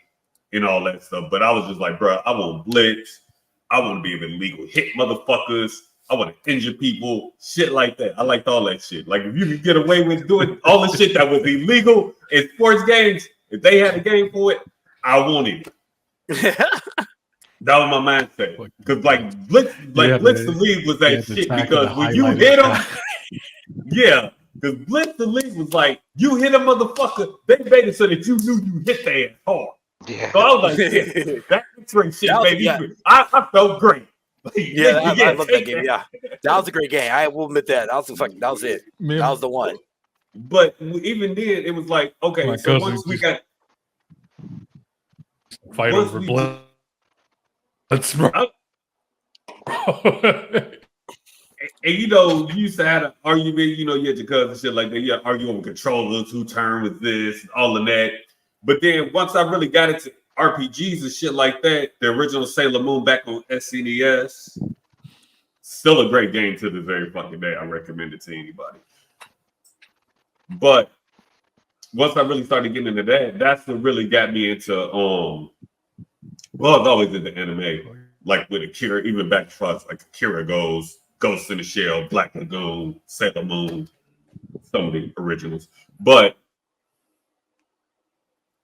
once I seen that some of them had games, I wanted to actually play them. So I would play all of them, get more story or get new stories and stuff like that. So I've always been like a story person. I've always been a co-op campaign type person. Like I said, I brought up House of Dead. Yeah. That existed. Or even with sports games. My question always was, okay, well, even if we have 8 players, can we make it to where all 8 people can just pick a position on the same team and just play? That would make a game more interesting. Yeah. I mean, they did it for like, I think 2 to 4 at some point. Like, I can't exactly, I don't know which games did it, but there is games that have done that. But all right. Till now it's just like I feel like, everybody likes what they like and everything else. Like I jumped off the multiplayer train when I had an Xbox about 10, 15 years ago. I used to play the shit out of Call of Duty. Zombies, multiplayer, everything. I was that dude. I would play the hell out of it. I won't deny anything else. My last Call of Duty game I actually went out of my way to buy was literally Call of Duty, I want to say either Black Ops 2 or Modern Warfare, one of the two. Yeah. Because I liked World at War because the campaign you could play with 4 fucking people. It go through the whole campaign. That shit is fucking awesome. I had fun with that shit. Nowadays, can't do that no more. You can't. No. I hate that they took out a lot of co-op abilities in a lot of games, especially in story-based games, because I think that's what really pulled. Again, that's why everybody liked Halo, is the fact that you could play with other people in the campaign. That's you weren't actually going why, at it alone. That's why Couch that game. co-op. That's why that game It Takes Two took off so well in the past couple of years. Like, because it's a co-op game. Like, we need co-op games. Like, Yeah. quit pushing for this graphical fidelity bullshit and give us some goddamn co-op games. That It's and the not- battle royale. Especially on Like, the just caliber stop. of like Over It it. Takes Two. Yeah. Yeah, no, It Takes Two is fine. Like I like that, A Way Out, stuff like that. I just don't consider, like I was saying in telling Devious at one point. I was like, Elden Ring is not co-op to me. That is just me saying, hey, Disparity, come kill this boss for me real quick because you can do it. That's all that is. Once you do that, you're gone. See you. That's not co-op. Yeah. Am I wrong? let me turn my game on real quick. Exactly. Hey, let me check somebody who I know can kill this son of a bitch real quick. Hey, get your ass in here real quick. That's Turn your funny. shit on. Like that's serious. You're like, you just call them, drop everything you're doing. We got some shit to do. Exactly, Tips. That's what it is. But overall, though, it's like I just and like Taser just brought up, it's just a lot of shit was taken out of games nowadays. Like, don't get me wrong, I love single player shit. I love story based shit. Like, I can't play something that has no fucking purpose now. Yeah. Like, and I've said this on Blue in the Face. I refuse to pay $70 for a game to just sit there and shoot people. I need a reason to shoot you. Other than I'm just feeling some type of way today. Let me go kill you. Yeah. Well, I mean, I think you all. I think those games fall into the same type of category that I say that Texas Chainsaw Massacre is and Dead by Daylight. I brain numb to those games, okay? Like, those are multiplayer games. The idea is a survival-based game, right? It's even, you don't even really get to fight back, especially if you're playing on the survival side, which is what I do. I just brain numb. I'm just over there just pushing buttons when it tells me to push a button and then running from some killer and just fucking with them if I can, unless they're just god tier. Cool. But I think that goes the same way with, so that's how I describe, Dead by Daylight and stuff like that. But people do the same thing with Call of Duty. I mean, I used to back in the day when like my dexterity was a lot better. You know what I mean? Like, I am just older now. My aim is off. I am not as good at FPS as I used to be back in the day. But that's what I used to do after playing a sport or being at my little part-time job in high school, whatever, is I would come out and just brain numb with just shooting kids online. Like, you got to think about it like that, where you can kind of brain numb to a story mode. Some people just brain numb to just shooting people. I don't know. This probably sounds very heartless. I know it does, but like, Bongos made me laugh. That man, motherfucker said Dead by Daylight has rocked my brain. Honestly, you used to have 2 brain cells down to half. Oh yeah, that you're not wrong. You're not wrong. Oh yeah, and please never play that game on the cloud. If you have Xbox, you will never escape a single killer. Just to let you know, you'll never get a successful skill check. Download the stupid game. Cloud game is not there yet. I was like, back in my day, I used to break killers' ankles. I got bored. I just can't justify these price tags to do nothing, just to do. Oh, none of it. It's like I said. There's also that, and the fact that used to. Okay, so back in the day, the reason why we were satisfied with paying like the $50 price tag for a new disc is because it was a new disc. It was physical. You had to pay for not only the physical plastic of the disc, but the plastic casing that it came in. So that's all a part of like your overhead cost to being able to distribute the game. Yeah. No longer are we there. So our games never should have gotten more expensive. If anything, they should have gotten cheaper. See, yeah, like, for what I heard is, from the grapevine is that because if we're gonna go all digital, whatever, right? Then digital games should be a lot cheaper than physical. At least $20 cheaper, maybe $30. That's not the case though. So look where we're at now. And it's dumb because the whole idea is because apparently the work behind making the games is more intense. It's really not. It's really not, especially since most of these games are still working off of the same types of engines that they've been working off of for the past 10 years. You have a few that are integrated into that, but you still have a lot of games that are simply, and especially a lot of teams that are just dedicated to doing console, some just dedicated to doing PC, some just get dedicated to exclusives. But you know what it is though? I believe it's because game devs, when it comes to like, let's say, to newer game stuff, they're not using the same assets that they were each iteration. Back on the PS2, PS3 days, we used to get games upon games because, let's say game one comes out, they're like, cool, that's game one, first game of the series. Game two comes out, it comes out a little bit quicker, maybe a year and a half to 2 years quicker, because they're using the same exact assets. This is the reason why Yakuza has so many games in Yakuza game, because they're reusing the same assets, which is not a bad thing, by the way. Well, I mean, with that logic, everything that every game that's using Unreal Engine, they're using the same assets. Look at almost every single game, only up. I mean, it's using all the assets that you've seen in multiple games that's using Unreal Engine. Why? Because, like you said, so that's why I'm saying like that really, again, is actually an argument against why we have such lazy devs. Like they literally already have the assets there. Just start making the games. Yeah. In there, start spending time on it, get it done.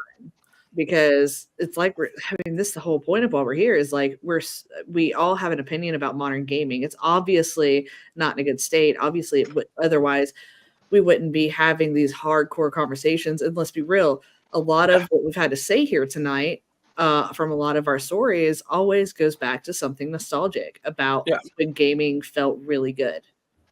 Yeah. Why did it feel good? Now this goes to so I'm gonna ask about 2 to 3 more questions. 2 or 3 more questions here. So, with that said, though, in the most recent years, what game has made an impact to you in the most recent years? Now, we have plenty, and I'm talking about when I mean recent, I'm talking about between 2010 and 2024. And the reason why I personally ask this is because whenever I do ask this question, everybody always usually tends to deflect, or they don't answer the question. I'll go first on this. All right, go ahead. Because I got several. Go ahead. You can thank Tips for one of these. The Persona series. That's one. Persona, Heavy Rain, Detroit Become Human. Fuck, I can't think of the name of that goddamn game and I'm gonna be mad. Two Souls. What's the full name of that? Beyond Two Souls? There you go. That one. Now you notice all the games I'm naming actually have impact in their games. I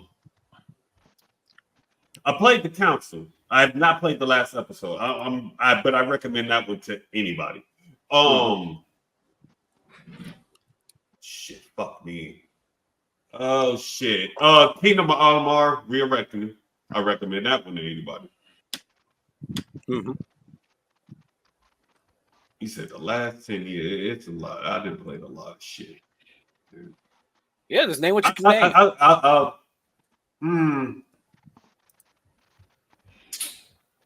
Shadow Mordor. Okay. I can stop that. Y'all can take from there. So I'll go next. For me, for the most part, there's a couple, of course. Yakuza Like a Dragon, the 7th one. That game was great. The story was excellent. I loved every little bit of that game. The 8th game was great up until the last section, but we're not going to talk about that here right now. But that game, I loved it because it just shows it's about loyalty, and that's what I love about. That's what I love about it. Atomic Heart was a great game, and that basically talks to you about communism. If y'all play Atomic Heart, keep in mind it's basically BioShock but Russia, but in Russia. And so it's a great, excellent game, really fun to play. It talks about how communism basically is good on paper, but it's not good, on execution. That's why it had so much controversy of coming out, because a lot of communists don't want people to see how communists actually work. Yeah. So just gonna throw that out there. Yeah. That's why, if you're wondering where the controversy went from, it was because, welcome to 2024. Yeah, and she's not wrong. I did enjoy. Most people like to hate on the character. I did enjoy the Horizon series of Zero Dawn and also Forbidden West. Those are pretty great, excellent games. From the indie sector, I'll at least have to say, of course, Total War. That's my game series that I love to enjoy because plus it's Warhammer. By the way. We naming indie stuff too. Yeah, you can name indie stuff too. Yeah. Oh, well then shit. That's a- All hey, you that's a- fucking hey. Souls players, go play other side. Then come call me. That's all I gotta say. Other side. That's a fucking real fucking Souls game. That's dark as hell and got a fucked up ass story. I love that fucking game. They need a 2 to that game. No questions asked. That's what's up. Another game for me, Tunic. That was a game. I love Tunic. Let me tell you, and I'll tell you why I love it. I didn't play the Zelda series until what? Tips, you might remember about what, 2019, 2020? Which one was it? I played Ocarina of Time for the first time in Good, 2019. good. I played Good, though. Majora's Mask for the first time. I think I played every single Zelda game up until Wind Waker. Or no, Twilight. No, I beat Wind Waker. I beat Twilight Princess. I think that was it. No, I beat Breath of the Wild because I went through a period of time, guys, where I was actually getting bored of video games. I'm talking about like I wasn't part of this whole culture or anything of the sort, anything of that crap, right? I was just getting bored of video games. I just didn't feel like gaming anymore, you know. And then I played Breath of the Wild, and that game single-handedly brought me back into gaming. Like I fell in love with gaming again. And so that was like, you know what? I'm going to play every single Zelda game after that point. You know, I played them all. And my favorite one still to this day will have to be Wind Waker. I mean, I did enjoy Ocarina of Time, but I'm not going to say it's number one because that's everyone's number one game. But I really enjoyed Wind Waker, and I also enjoyed Twilight Princess. Those are some great ones, especially you know, what's her name? Matilda? Midna? Yeah, I said a lot of shit around her. Y'all should remember them days when I was that game. I do remember. I do remember those. You were down bad. Y'all down bad, bro. But yeah, so those are games that in recent years that I enjoy. I know that Zelda isn't, you know, they're older titles, but those were first times for me, you know. And then that goes into the case that the game Tunic, right? I wouldn't have played Tunic if I didn't have played Zelda, because Tunic is a hybrid of Zelda / with Dark Souls in terms of gameplay. So that's what I love about it, you know. And I beat that game recently. Well, I got the bad ending because you have to do a lot of shit to get the good ending. But I was like, hey, I still beat the game no matter what. So, but that was for me. Ron and Vanta, Taser, where do y'all want to go? It doesn't matter to me. Go ahead. As far as the last decade goes, honestly, I could roll up quite a few. Obviously, like I've said, I've had a lot of multiplayer. So multiplayer falling up under, I really did enjoy Overwatch. Also, League of Legends really started out my MOBA journey. I think League of Legends really just kind of introduced me to PC gaming again, outside of playing back in the day. What was it? Wolfenstein and Oregon Trail. Oh yeah. Outside of those, you know, the classics, right? But going back to like PC outside of my consoles, because that's really where I jammed. Is I've always kind of jammed more around the consoles. But even with that, wow, I mean, just recently, I'll tell you one, and I'm excited because we just got news about it, guys. Hogwarts Legacy. That one really tingled all the senses of being able to have an open world, have a story, but also enjoy your nostalgia, but also like not have to feel like you're Harry Potter over and over and over again. I think they did such a good job at making you feel like you were a part of the wizarding world in that series. Yeah, it did do a good job of that. I think it did excellent, and there is going to be coming a DLC coming up soon. So if you had not heard yet, Really? I didn't know about that. I didn't know about that either. They're going to be releasing a new DLC storyline, so that will be coming soon. I think it's slotted for 2025. But people, I mean, if you play the game, they really do. They have the opportunity. They do not have to make a new game. If they could absolutely insert a lot into what they have now, if not even expand if they wanted to. But as of right now, I don't know how far that's going to go. But yes, there has been the rumors, but I think they did get confirmed that there will be some DLC added. It's kind of like a Hogwarts Legacy 2, but not really going to be titled that. Yeah. That's one of the more recent ones that kind of grabbed me. But as far as the decade goes, I mean, yes, just to name a few. I mean, I think they did really good on sequels in the past decade, which was looking at the God of War series, looking at the Gears of War series, as another. I Gear think Mass Tactics is a Effect. good one. So if you haven't played Gear Tactics, Stacer, you might want to play that. It's a strategy game, I but struggle with those. it's not as hard. Let me tell you, it's not as hard as you think. It's pretty. You can ask Riddler. It's kind of it's you do have to think a little bit, but it's not really like out there.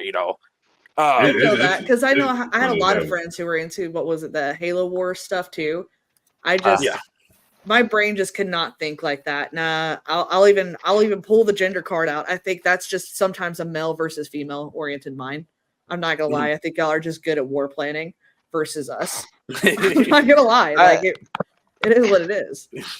Oh no! Hey, wait. Hey, wait. Oh, no. Hold on. I guarantee you.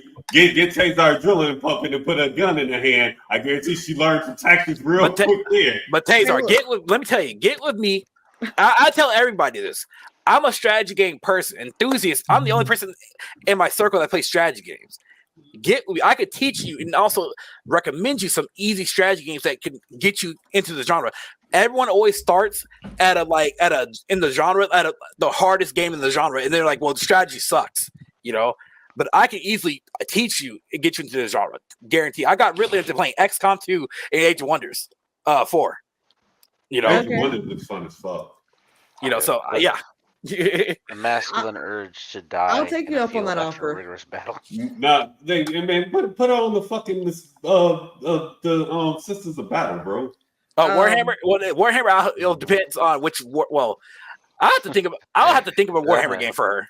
Oh man, the Custodes. I keep hearing about Warhammer. I don't know why I just never got into it. To be honest, guys, I think it was always because I started at Halo and just first-person shooting or playing with my brothers. And I got so good that I was like, my older brother would have Halo nights, and it would just be like, I got to bring my sister in.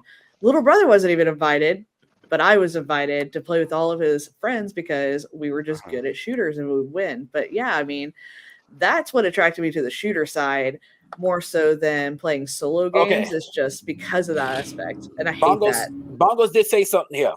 Pick up if you want to get into Warhammer to figure out what Warhammer is all about. Pick up Space Marine 2 or Space Marine 1. Does drop into Game Pass because I think I saw that. Yes, pick it up. That's once you get into that, that's when you say, okay, now it's time for you to dive into the lore. But let me tell you though, it's 40 years worth of lore. So you need to when you get into the lore, you got to ease your way into there. Yeah. You just don't, Now keep in mind too, because a lot of people seem to go re over this.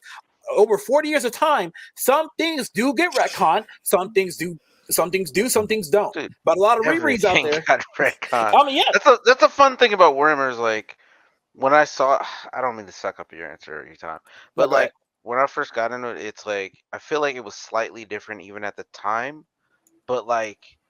The fact that the main thing, it has like such ridiculous amount of things in it, like just everything's just like it's war, but like multiplied by 40K. That's what I think the 40K is about. It's just war multiplied by 40K because you see the Titans and like the races and like the size of the deployment and all that, and then you go into it's almost like you're zooming in. Because you're starting from like the biggest stuff or at least that's how I started. And I started seeing all this other stuff like the bolters and Space Marines and all that and just realizing how ridiculous it got. So, I don't know. And that's why I'm like, okay, if I would have went into it trying to nosedive into every single thing on the face of this planet regarding Warhammer, I probably would have lost interest. That's why I found a faction that, okay, I'm interested in this. Okay, you saying badass women dropping churches on bitches because they have a problem with your fucking religion. Fuck it. I want to learn more about them. Like, does Sid Meier's fall underneath these types of games? Yeah, yes. No. Sid Meier's. No. She's talking about when it comes to civilization. Strategy-wise, yes. Strategy. Okay. Civilization is probably one of the easiest turn-based strategy series to get into because all it is just you build up your city, you build up your army, your economy. And then you just go to war, declare war. Civilization is so simple. It's still a great series. I haven't been with the Civ series for a while. I quit playing around Civ 4 for the most part. I do own like 5, 6, and 7, but there are still great series to play. Like dead ass. Don't ain't they making an 8? Yes, eighth one. No, they're making the seventh one. Seventh one Okay. comes out soon. Comes out next Oh, year. that's what I I thought. feel like the only other thing closest that I would have played, and I don't know if this is going to be a throwback for anyone. See if I remember the old PC game, Black and White, I do. Yep. Yes, God game. Yes. I do. the God game. Yes, Yep. that was. I still have yet to find a game that's like that. Actually, matter of fact, this is past Xbox Showcase. Lionhead Studios came out and said they're working on a game. It's not similar to Black and White. It's the spiritual successor of Black and White. If I No recall. way. Yeah, they literally just said that. Mm-hmm. How crazy and ironic. Haha. So yeah, another game that just came out is an indie game. I took a quick peek at. I forgot its name of it. But it's an indie game. It's like if you ever played the game series Majesty, which is another God sim as well. God, I have to look and see. There's, like I said, a lot of indie games. They're doing what AAA games should be doing. You know. No But yes, joke. that's why I said like we got to like look into the indie sector a little bit here and there because they're doing what AAA games are not doing because a lot of AAA game devs or at least IPs are forgotten about, which is why these indie devs, they remember these IPs and they want to create spiritual successor, like I'll give you an example. There's a game that I recently just got done beating, which my friend Hal will never finish. It's called Songs of Conquest. And you can ask, really, I beat that game on some missions I beat on the hardest difficulty, some missions I beat on hard or easy. Because that game it's fun, but it's fucking frustrating as shit.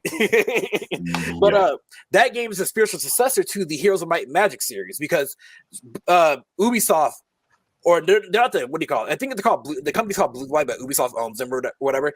They haven't really been creating great Heroes of Might and Magic games or whatnot. So that game, people really wanted a game like that, and Songs of Conquest hit that itch for people. So you're really big for going after indies. So I just want to kind of throw this out here with everybody, especially since most of y'all are involved in content. Has anybody gotten any firsthand knowledge or conversations with any of the game devs, indie or otherwise, on how the industry is going? Because I have a lot of theories between an indie dev versus a corporate dev. Obviously, I think indie devs are your passionate ones, where I think your corporate devs are just shells of what they used to be. Okay. I believe they're. Well, I was going to say, I think they're shells for they used to be because most companies these days are public. And when you're a public company, all you can really do is care about the shares, the numbers, the profits. And so when that's all that's involved, there's no love within gaming anymore. Now, if your company is private, like example, your Valve, if you're a PC gamer, we all use Valve. We all use Steam. Steam is what you call a private company. They don't listen to any overlord. The only person that they listen to is Gavin.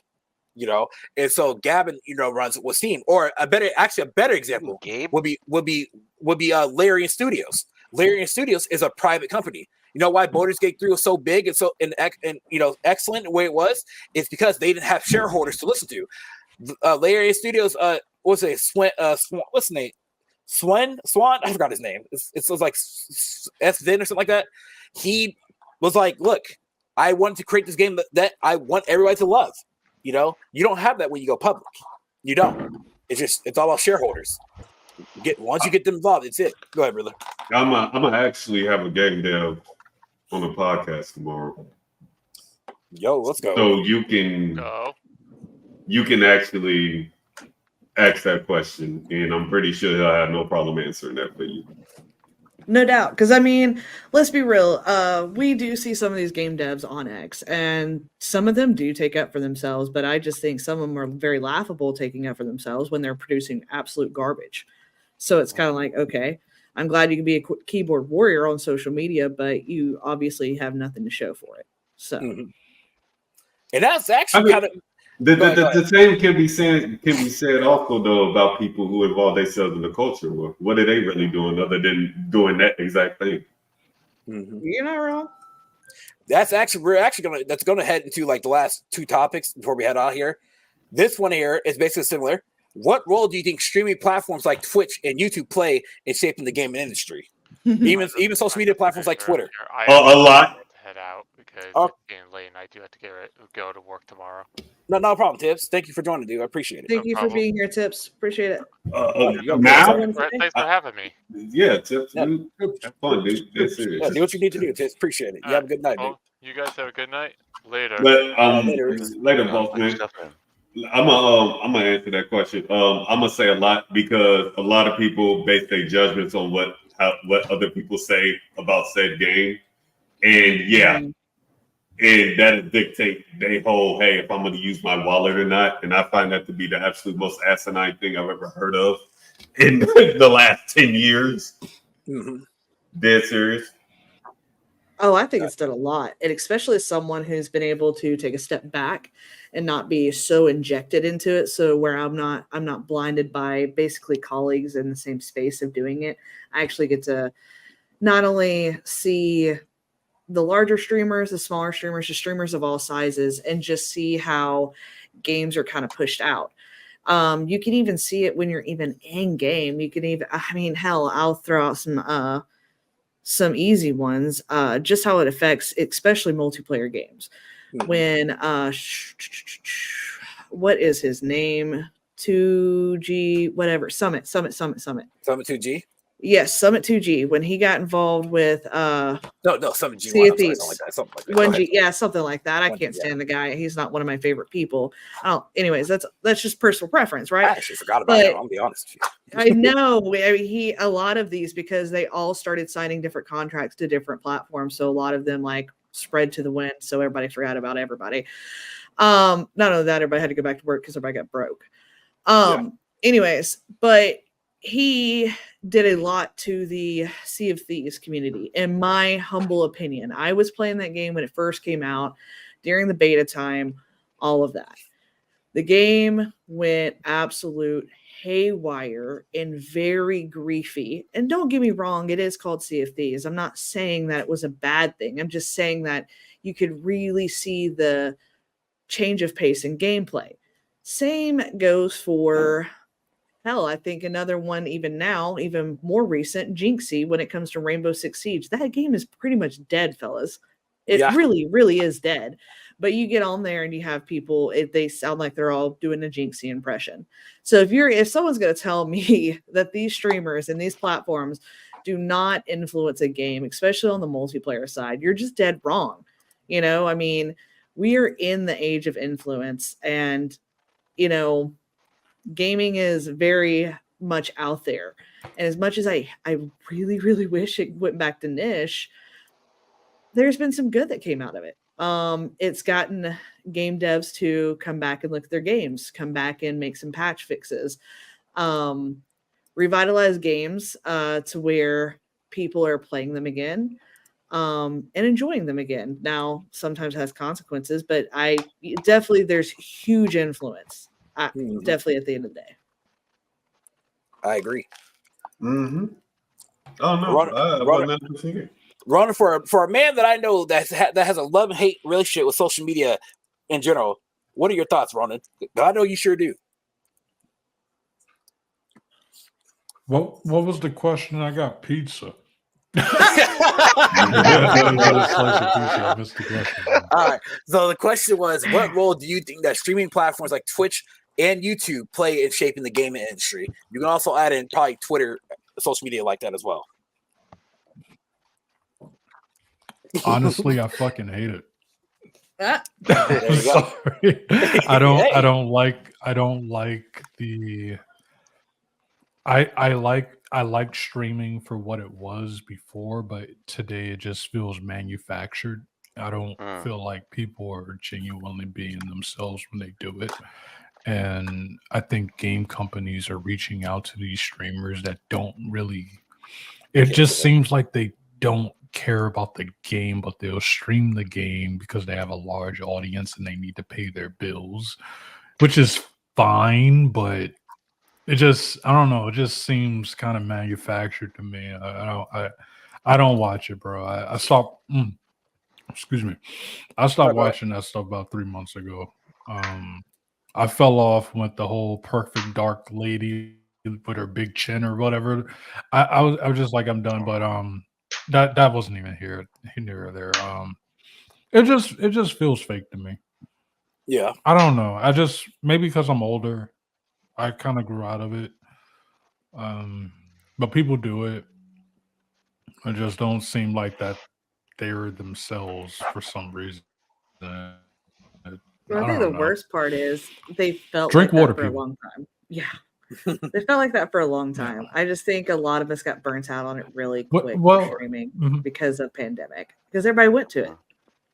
And a lot of people ruined it. Yeah. Let's be Yeah. real.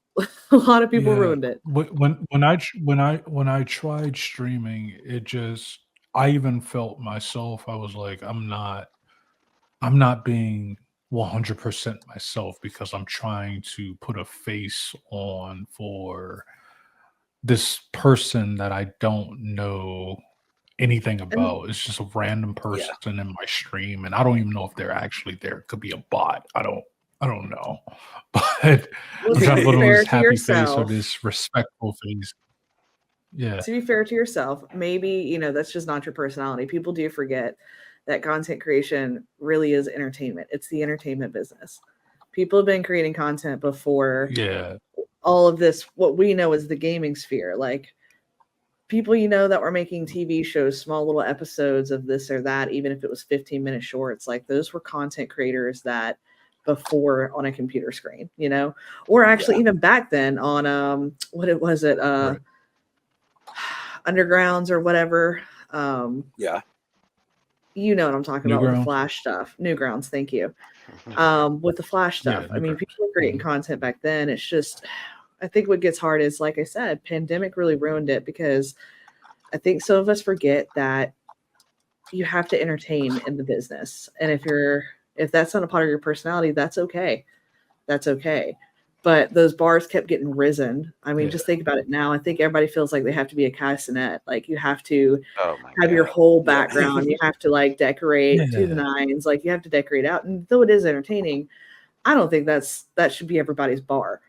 Yeah. I think everybody needs to figure out their form of entertainment. And I really do feel like, and that's why I sort of I've been tingling back, is if you do kind of like that chill, have a nice cozy community that games with you, that sort of is slowly coming back because people are getting tired of the over the top theatrics. I think some people kind of, well, I hate to say it, I think some people are missing their parasocial relationships that they Mhm. had with streamers. Yeah. Yeah. For me at least, yeah, Twitch and YouTube, these platforms and just whatever other social media platforms out there, they're heavily influencing the way how the gaming space, is seen. Definitely. Like I feel like this, we always, it's like what we talked about earlier. Has the gaming space changed? Yes, it has. Has game developers changed or publishers changed? Yes, it definitely has. But I feel like a lot of people are, the pandemic probably accelerated this, as as you do bring up, and that is like people are not enjoying themselves or whatnot. They're not trying to have fun anymore. I get that, especially when it comes down to this whole, dare I say, a culture war stuff. I get why people are upset and why people are angry. But as a person who used to be into all this, I really had to sit down and think about it. I'm like, man, why are we like this in this time now in all places? Y'all weren't like this 10 years ago or less than that. Like this, and this is why I asked that question earlier. Like, what games have you guys enjoyed recently? Because no one's not enjoying anything because it feels like someone tells you something and you're not being a leader to yourself. You're being a follower because you said because X, Y, and Z. It's like, look, I can recommend so many people so many games that they should play and check out, but instead they won't because they said, oh, well, this my favorite streamer who told me that this game is woke or told me that this game here is garbage, even though they're not ever going to play it again. They got paid for it and they're going to call it a day. And they're going to call it, a day. I heard there's so many people who came in my feed and said, man, Baldur's Gate 3 is a fantastic game. But, my favorite streamer said that it's woke because this, that, and the third. But I still played it and enjoyed it. Anyway, it's like, why do you listening to, why do you need someone to, what's it called, justify you to play a game? Just do what really it said earlier. Just play the game, enjoy it. I mean, if you have a bad buy, you have a bad buy. That's all. Like these content creators, they have I get we're in the meta of influencers. This is the meta that we're in. There's a reason why people are afraid to check out. This is why, like, when new indie games come out, right? Not every indie game is going to be successful, but there are some gems that you can definitely find and check out, and you might actually enjoy these gems. But just because your favorite content creator said, "Well, this game is this, that, and the third," you shouldn't go pick it up. You need to formulate your own opinion, do your own research, because there ain't no way I'm letting somebody else tell me what to buy with my own money, you know. And go ahead, really. I don't see why people don't look at it as if when people are like, "Oh, well, Black Ops is better than Modern Warfare." Okay, well, we all have an opinion on what. I would rather have that a fucking conversation than the shit that's out there now. Yeah. I agree. It's gross. You know, I think I literally said, I was like, man, you know what's crazy is that I said what's crazy. I'm like, I'd rather have the console work come up again and talk about this shit. Like, it's more entertaining hearing niggas talk about PS3 sucks, Halo's better, Xbox is this, PC gaming, Steam Deck. I want to have that. I'd rather have those conversations than, oh my god, this girl has a different chin. There ain't no damn way. Ain't no way. I mean, I will say to this, like, I think we can all agree, like, some of it has gone far. Is it going to deter me from if I'm going to play a game or not? Well, as long as the game is playable, again, if the storyline is good, 9 times out of 10, you're not going to see the character unless it's a cutscene anyways. I don't mind about that. But I will say I do not enjoy the amount of LBGTQIA plus minus signed smiley face. I don't give a fuck anymore. Like flags that I've seen in video games and like how much it's pushed. Okay. Like I will say that that is a little much. I think everybody can agree. And that's why a lot of gay people are starting to feel like the world's closing in again on them, is because everything got pushed. And it's like, dude, live your life just like I've been living my life, but I didn't sit there and push I didn't push straight sex on you. Like we already had this argument back in the day about movies. The sex scenes in movies in general, I think, are just stupid. I miss when we used to allude to someone spending the night with one another, not that we got some soft porn. You know what I mean? It's just silly to me at this point. I don't really care about that. Again, get back to good storytelling. And you're Let right. our minds play the game. Okay. Taser, you want me to be honest? I think it depends on the movie. You want to know the last fucking goddamn actual romance movie I actually liked? Shogun. Just take a wild guess. No, it wasn't Shogun. This is way back. Just take a wild guess. I don't know. I couldn't guess. Like The Notebook. That's cute. Fatal Attraction. That's cute. And they still didn't even get very they just alluded. I don't think you've ever had a scene in there, did you? No. Not a single sex scene, but there was so much allusion to it. That was the only romance movie I can honestly tell you that I felt like was not cheesy or some shit like that. That I literally sat through beginning to eat. Yeah, but that was like PG-13 still, though. But yeah, still, you're not wrong. But yeah, so I mean, as far as the culture war stuff, it does exist. I do hate that. We were talking about indies, and some of these indie devs have a bone to pick, and they have a mission that they're trying to get out there. That's okay. I get it. But I think we can all agree, like, if you're going to continuously appease to your 1% of the population, just understand only 1% of the population is going to buy your product. Yeah, I agree. I could definitely agree with that. And like, to add on to it, for me, at least for me, it's like, look, I'm cool. You know, I always stated this, right? I'm cool with diversity. I'm cool with, seeing, black characters, cool with seeing gay people. That's fine and all. As long as they're well written, they got a story. 100%. They got something going for them instead of just being black or gay. My whole thing is this culture war shit is that you got people who bring up their religion. You got people who bring up this, that, and the third. And then they feel like, well, my religion says that you need to not exist. I'm like, bro, they're not fucking with you. Leave them alone. Unless they're actively trying to push that shit into your face. I'm talking about like IRL shit. Like, it's not like you got to quit. We got to put putting all these people in the same basket. It's not them that's doing it. It's these companies that y'all sit here and say Sony's better, Xbox is better. Y'all say these companies aren't doing that. That's not the people. I hate to say it, like, we've had games in the past allude to, well, first of all, already had diversity as far as if you're looking at race and ethnicities, but even with your gay relationships as well, like, they've always been in those storylines. It's like we said, like, it's not the main story. It's like a cool, that's really awesome to know this about this. But otherwise, No, it's really not in games as much as, you would read on X post, Yeah. as much as you would read, as much as I think his heart was in the right place at the beginning of it all. But Grums, along with the rest of the Culture Warrior crazies, same when it comes to the comic books with Eric July. Like, I think it's just so funny that we spend so much time on these far and few between instances where it's just like you've kind of cried about, is you're so tired of the culture war stuff when realistically, if you take an actual look, it's not the majority of what's being put out. It's like, It's look, not. It brings it back to, like, since you mentioned the comic book thing, that what was it, the New Avengers, what was it, or the New Warriors? That's what it was. The comic book that didn't come out because it was so socially panned by everybody because it had what was it, Safe Space, and what was the other one? some bullshit. Yeah, it was a book like nobody. I Snowflake. only bring it up. I only bring it up because it's a good example of something being so, like, clearly this is meant to be like pandering and woke, but it's so poorly thought out that everybody hates it.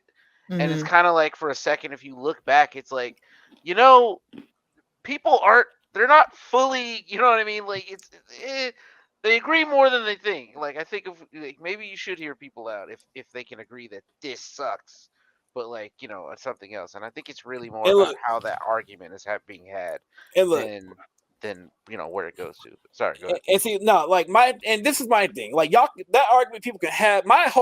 See, this is where me and the culture war people, we don't see eye to eye and shit, right? Y'all can have that kind of, because I recently just found out some shit where I had terrible takes in culture war stuff, which is fine. But my takes go as far as this. All right, I want my games to be optimized. I want my stories to be compelling. I want my lore to be great. I want my characters to be written correct. I want my games to be bug free, or at least minimal bugs in the game for as much, for the most part. That's the stuff to me that I think people are forgetting about. It's Sir, like, how dare you want just simple, actual things that we should be getting on the regular? How could you? Dude, you tell me, man. I'm getting shot at for How one of those could you things. want a standard that we used to live by? How dare you, sir? Like, every modern game that you play has fucking frame gen and DLS to run at 60 FP goddamn FPS. I mean, that's crazy. But hey, I'm the bad guy though. I shouldn't have to sit here and buy a $1,000 GPU to run a game. Like, another question too, because you're talking about the optimization. Like, what happened to game testers? Do we not pay for those anymore? Do companies not pay those types of people? Is that not a job position anymore? The game testers. We are the game testers. Okay, and that's what I'm saying, is that's ridiculous. Like, the amount of money they would save, the amount of coding, and so much, because I'll tell you another thing that's getting people pissed off. Like, I'll tell you, like, the theory that I ran in chat before, I think over half of these game devs do not know how to code. I really don't think they do. I think they figured out how to do bootstrap coding for their web development, and then when they found out that, they started to go into the depths of Reddit and 4chan and said, okay, let's find some, and oh my God, I used to code, and do whatever. But anyways, those websites for all of that. But anyways, where you share it. So I'm just saying, like, the amount of taking code and shared assets on Unreal Engines, et cetera, et cetera.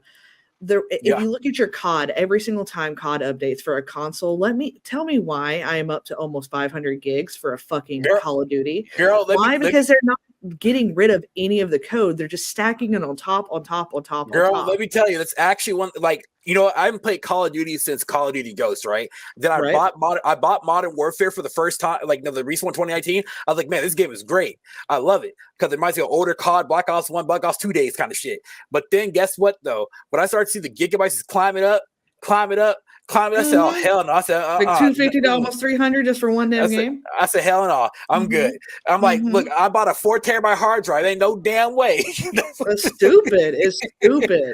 Now, obviously go through, because, like, and those who are on console and wondering why it's doing that, it's because they basically gave console a start menu. That's all it is. It's, you have, just like you're started for, like, Fortnite or whatever, Epic Games. That's basically what they gave us, is a Call of Duty app on top of our Xboxes and PlayStations. It's stupid. But anyways, Yeah, so that's what we're getting, and I agree with you. Is I don't know. That's just what has perplexed me is what happened to having game testers. Like, I don't know why we lost track of that, why we stopped doing that, because last time I checked, before we started putting out betas and doing these testing before we do full release, and I'm full blown going to blame COD for this. They really helped. Actually, you know why the pandemic happened. That's why. That's what Well, happened. no, we were doing this even Well, before this happened pandemic. before the pandemic. Yeah, I was way gonna say before. it was before the pandemic. Way before. We can't blame pandemic on this. What I was saying with the pandemic is like once that happened, the what as I like to call the story, the plot line, the plot was lost. Oh, yeah, okay, I can get that. Yeah. Plot, where nobody thought about it anymore. Yeah, the plot is just gone. It just now. became normalized. It became normalized. The plot that we have now is this plot that guys, I'm mad. You should be too. That's the plot. That's the plot now. Right. So that's where I'm getting at when I say stuff like that. I'm like, y'all, I don't know, like the book was being written, you know. Then the author said, "What the fuck's going on?" I don't know shit. But to be fair, I mean, pandemic does have a little bit to do with some of the reasons why I think microtransactions got even more aggressive. That too, yeah. Now we've had them for a very long time. I can blame pandemic for a lot of stuff, but I'm not going to be unreal in understanding that some of it was just taking advantage of the market that you had. A lot of people had a lot of free money and a lot of free time. So let's scrape that back in. Now, as far as what they've been doing for a long time, like I said, I mean, we're not game testing anymore. So we're putting out we used to get full-blown games like you were talking about, fully optimized. If there was an issue, they fixed it within the month before release. And then the only other time that we got something that the company would need us to download is because they said, hey, by the way, for $10, we're going to release to you 4 new maps. 4 brand new maps. Oh, the good old days. You know what I mean? And so that was your DLC, right? Yeah. It may be like a gun and maybe 1 extra character, but it does not affect the game turnout, right? Obviously that changed because you got pay to win guns in Call of Duty, so that tore up their playing field. I mean, let's be real. If you think you're playing Call of Duty based on skill, I'm going to say the word, you're retarded. You're absolutely retarded. All right, that game is not on skill anymore. The macros that you can do on PC, the fact that of how the game works in general, the pay to win scheme on their shop, absolutely freaking not. There is no skill to that game anymore. I would love to say there was at one point in time, but once you opened it up to PC being on the competitive quote unquote side, absolutely not. Yeah. Sorry, the modifications, again, I will again say the word macros. As much as you PC players love it, I agree with you. They're awesome. They're cool to use. But you cannot be complaining about my daggum aim assist while you got some friggin' macros, okay? I am already limited to a fraction of your keys, and you're going to macro.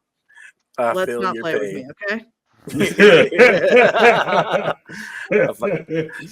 Wow.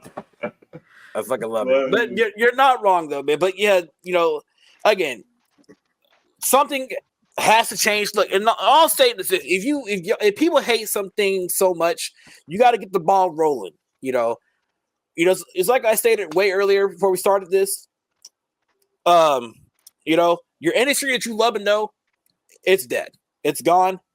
It's whatever. Start something new. If you don't want to start something new, go ahead, grift away, make your money. Whatever. My thing is like this. I just feel like nowadays some of these. Go ahead, Roland. We heard you. No, I was going to say some of these grifting folk.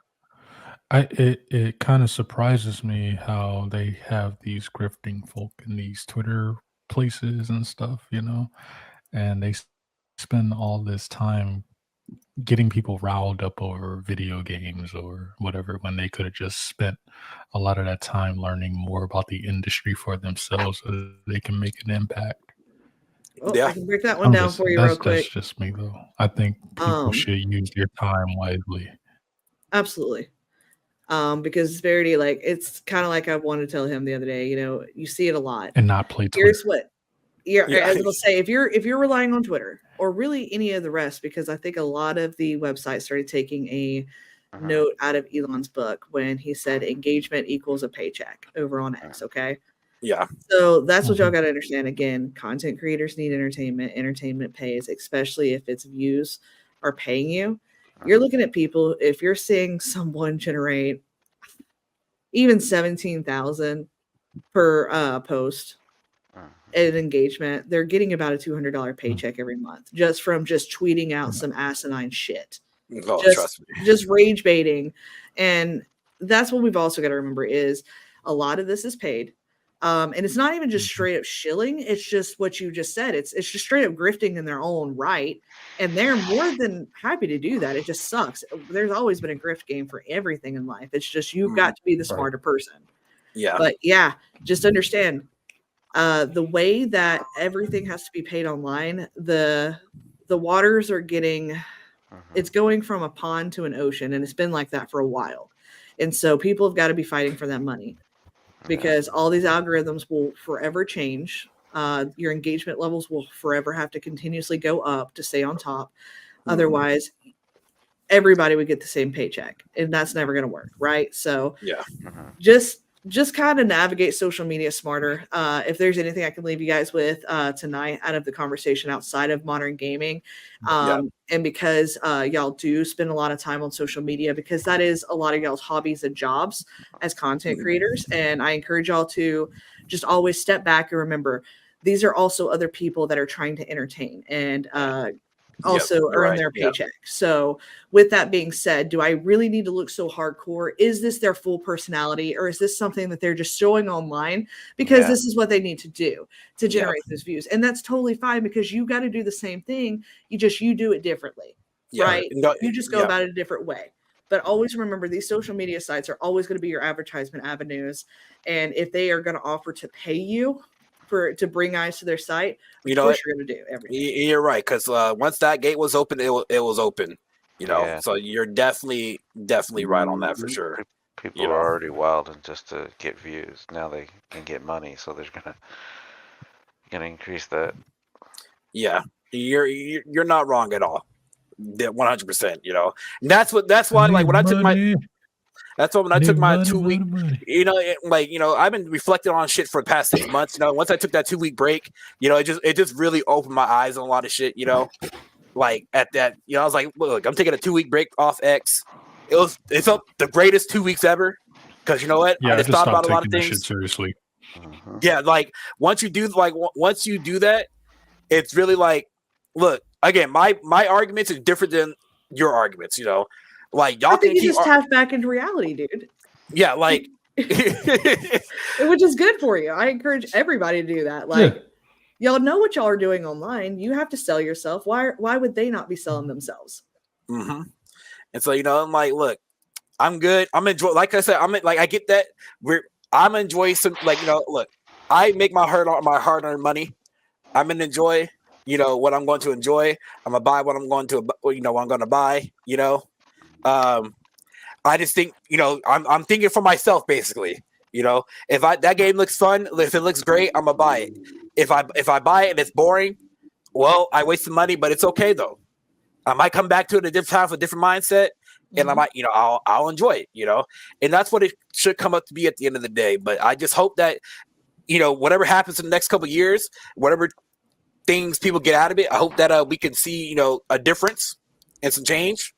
If not, kind of just go do fuck with real life, to go outside. Hey, I go walking every day, man. So, go touch some grass. And that's hard. It's really hard to get to that mindset, especially with like some of us who have been gaming for as long as we have. We really have. Like, as much as I like the outdoors, I will say as a slightly introverted person, when life and my friend groups got really tough in IRL, like going and just sitting in front of the screen to just play out a hard level, whether I beat it or not, really was soothing to my mind and brought me back down and regrounded me with reality. But now, unfortunately, as I've gotten older, and I said, this is one of the worst things that sucked about the pandemic for me, as someone who went online to escape the world because it was at times very cruel.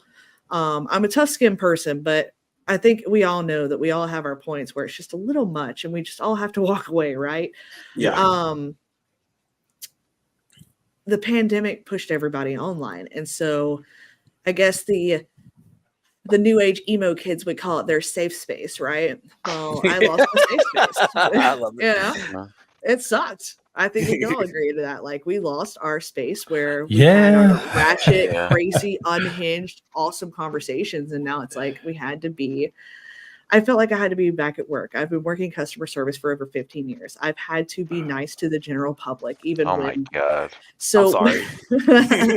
I do good at what I do. relate to that so much.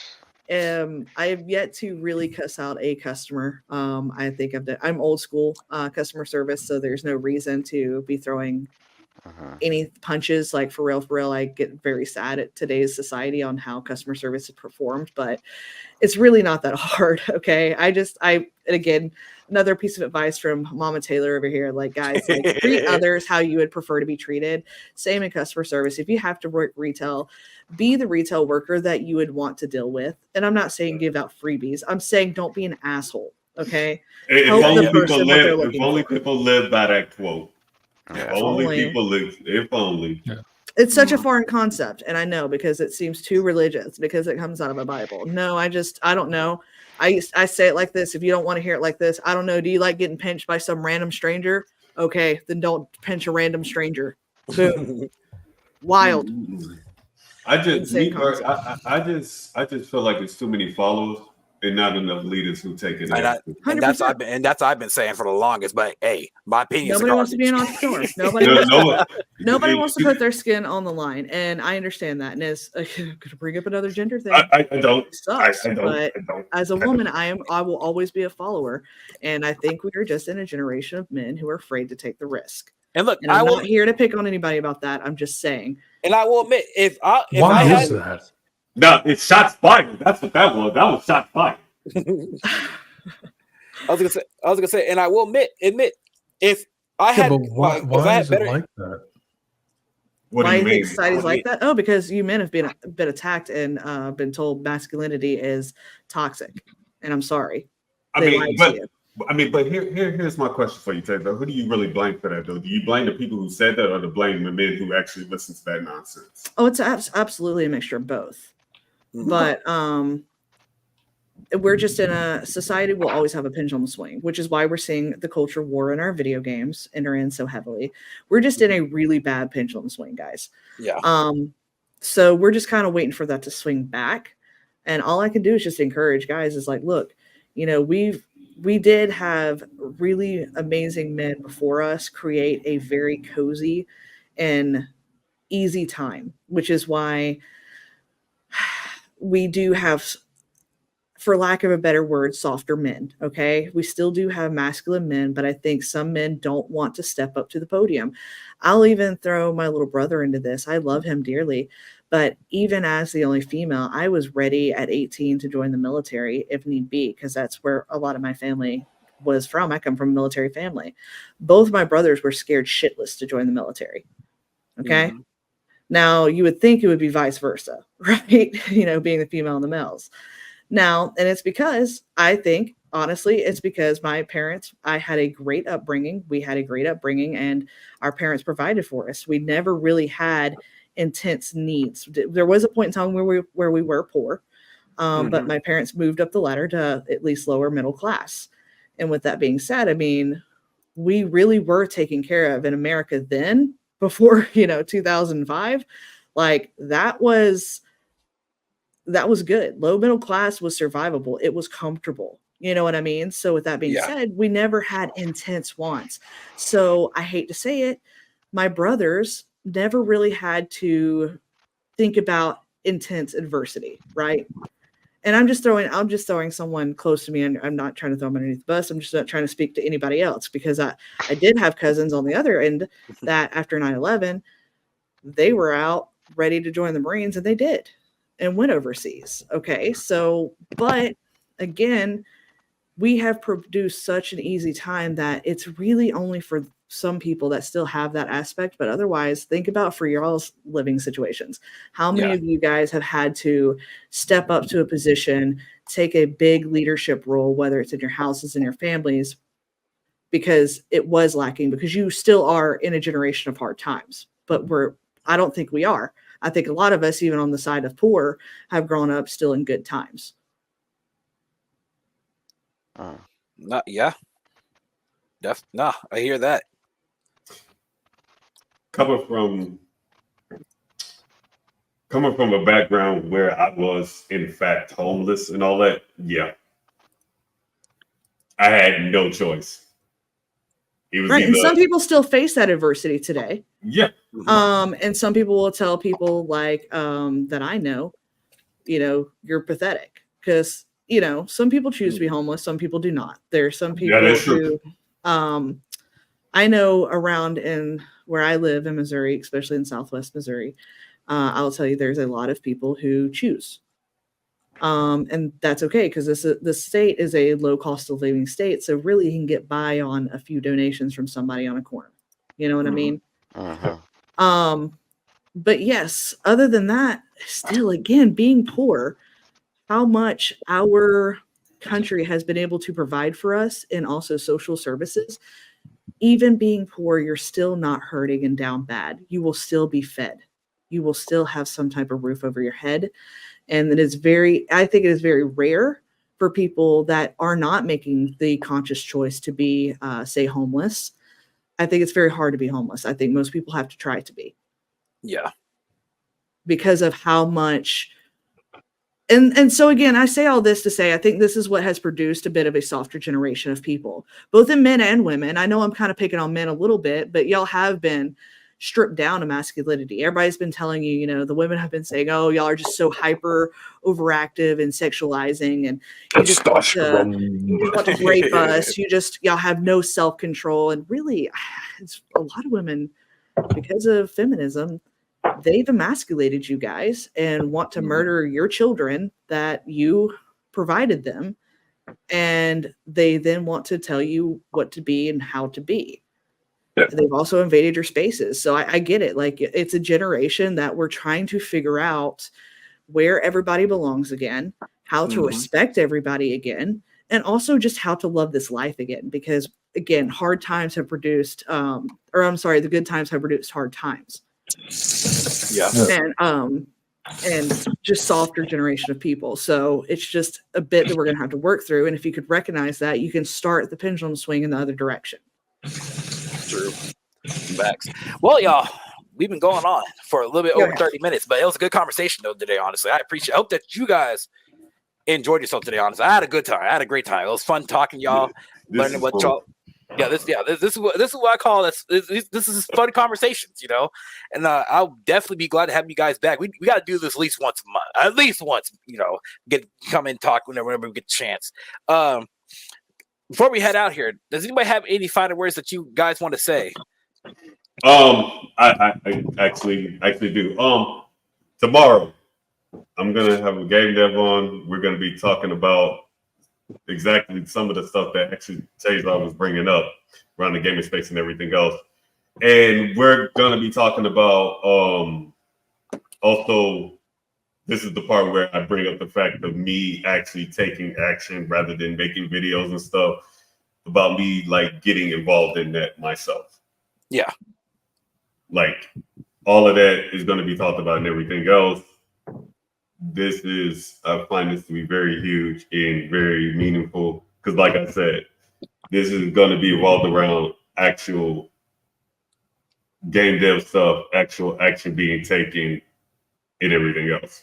That's happening tomorrow. That's what's up. Ron, what about you, Ron? Any last words before we head out here? Yeah, Cyberpunk is a great game. Fighting games they're fun, but they're overly competitive. You don't have to be serious about fighting games. Hey, when I was referring to Halo earlier, I was talking about Halo 3. I didn't specify it, but Halo 3 is the Halo. Gamergate is something that shouldn't exist, but people make it exist because Twitter is a thing. And like Miss Taser said before, people need their money because they got to pay bills and they don't want to go out and create hard times for themselves. Here, here. And streaming's cool. Streaming doesn't suck. It's just a little manufactured right now. And I wish people would be more of themselves and not act as though they're on reading a script. I love everybody. Please drink water and make sure I never drink before a podcast ever again. I'm proud that you stayed. Don't forget, Sonic X Shadow Generations come out on the 25th. I'm gonna get it on the PS4 because I ain't built my PC yet, but I'm gonna get it. I also hope that pizza was delicious. What about you? Any final words, Tazar? Y'all, all I've got to say is be good to yourself. Be sure to pull yourself out of the stresses. This life is awesome. Gaming is awesome, but everybody went online, guys. Remember what is important to you.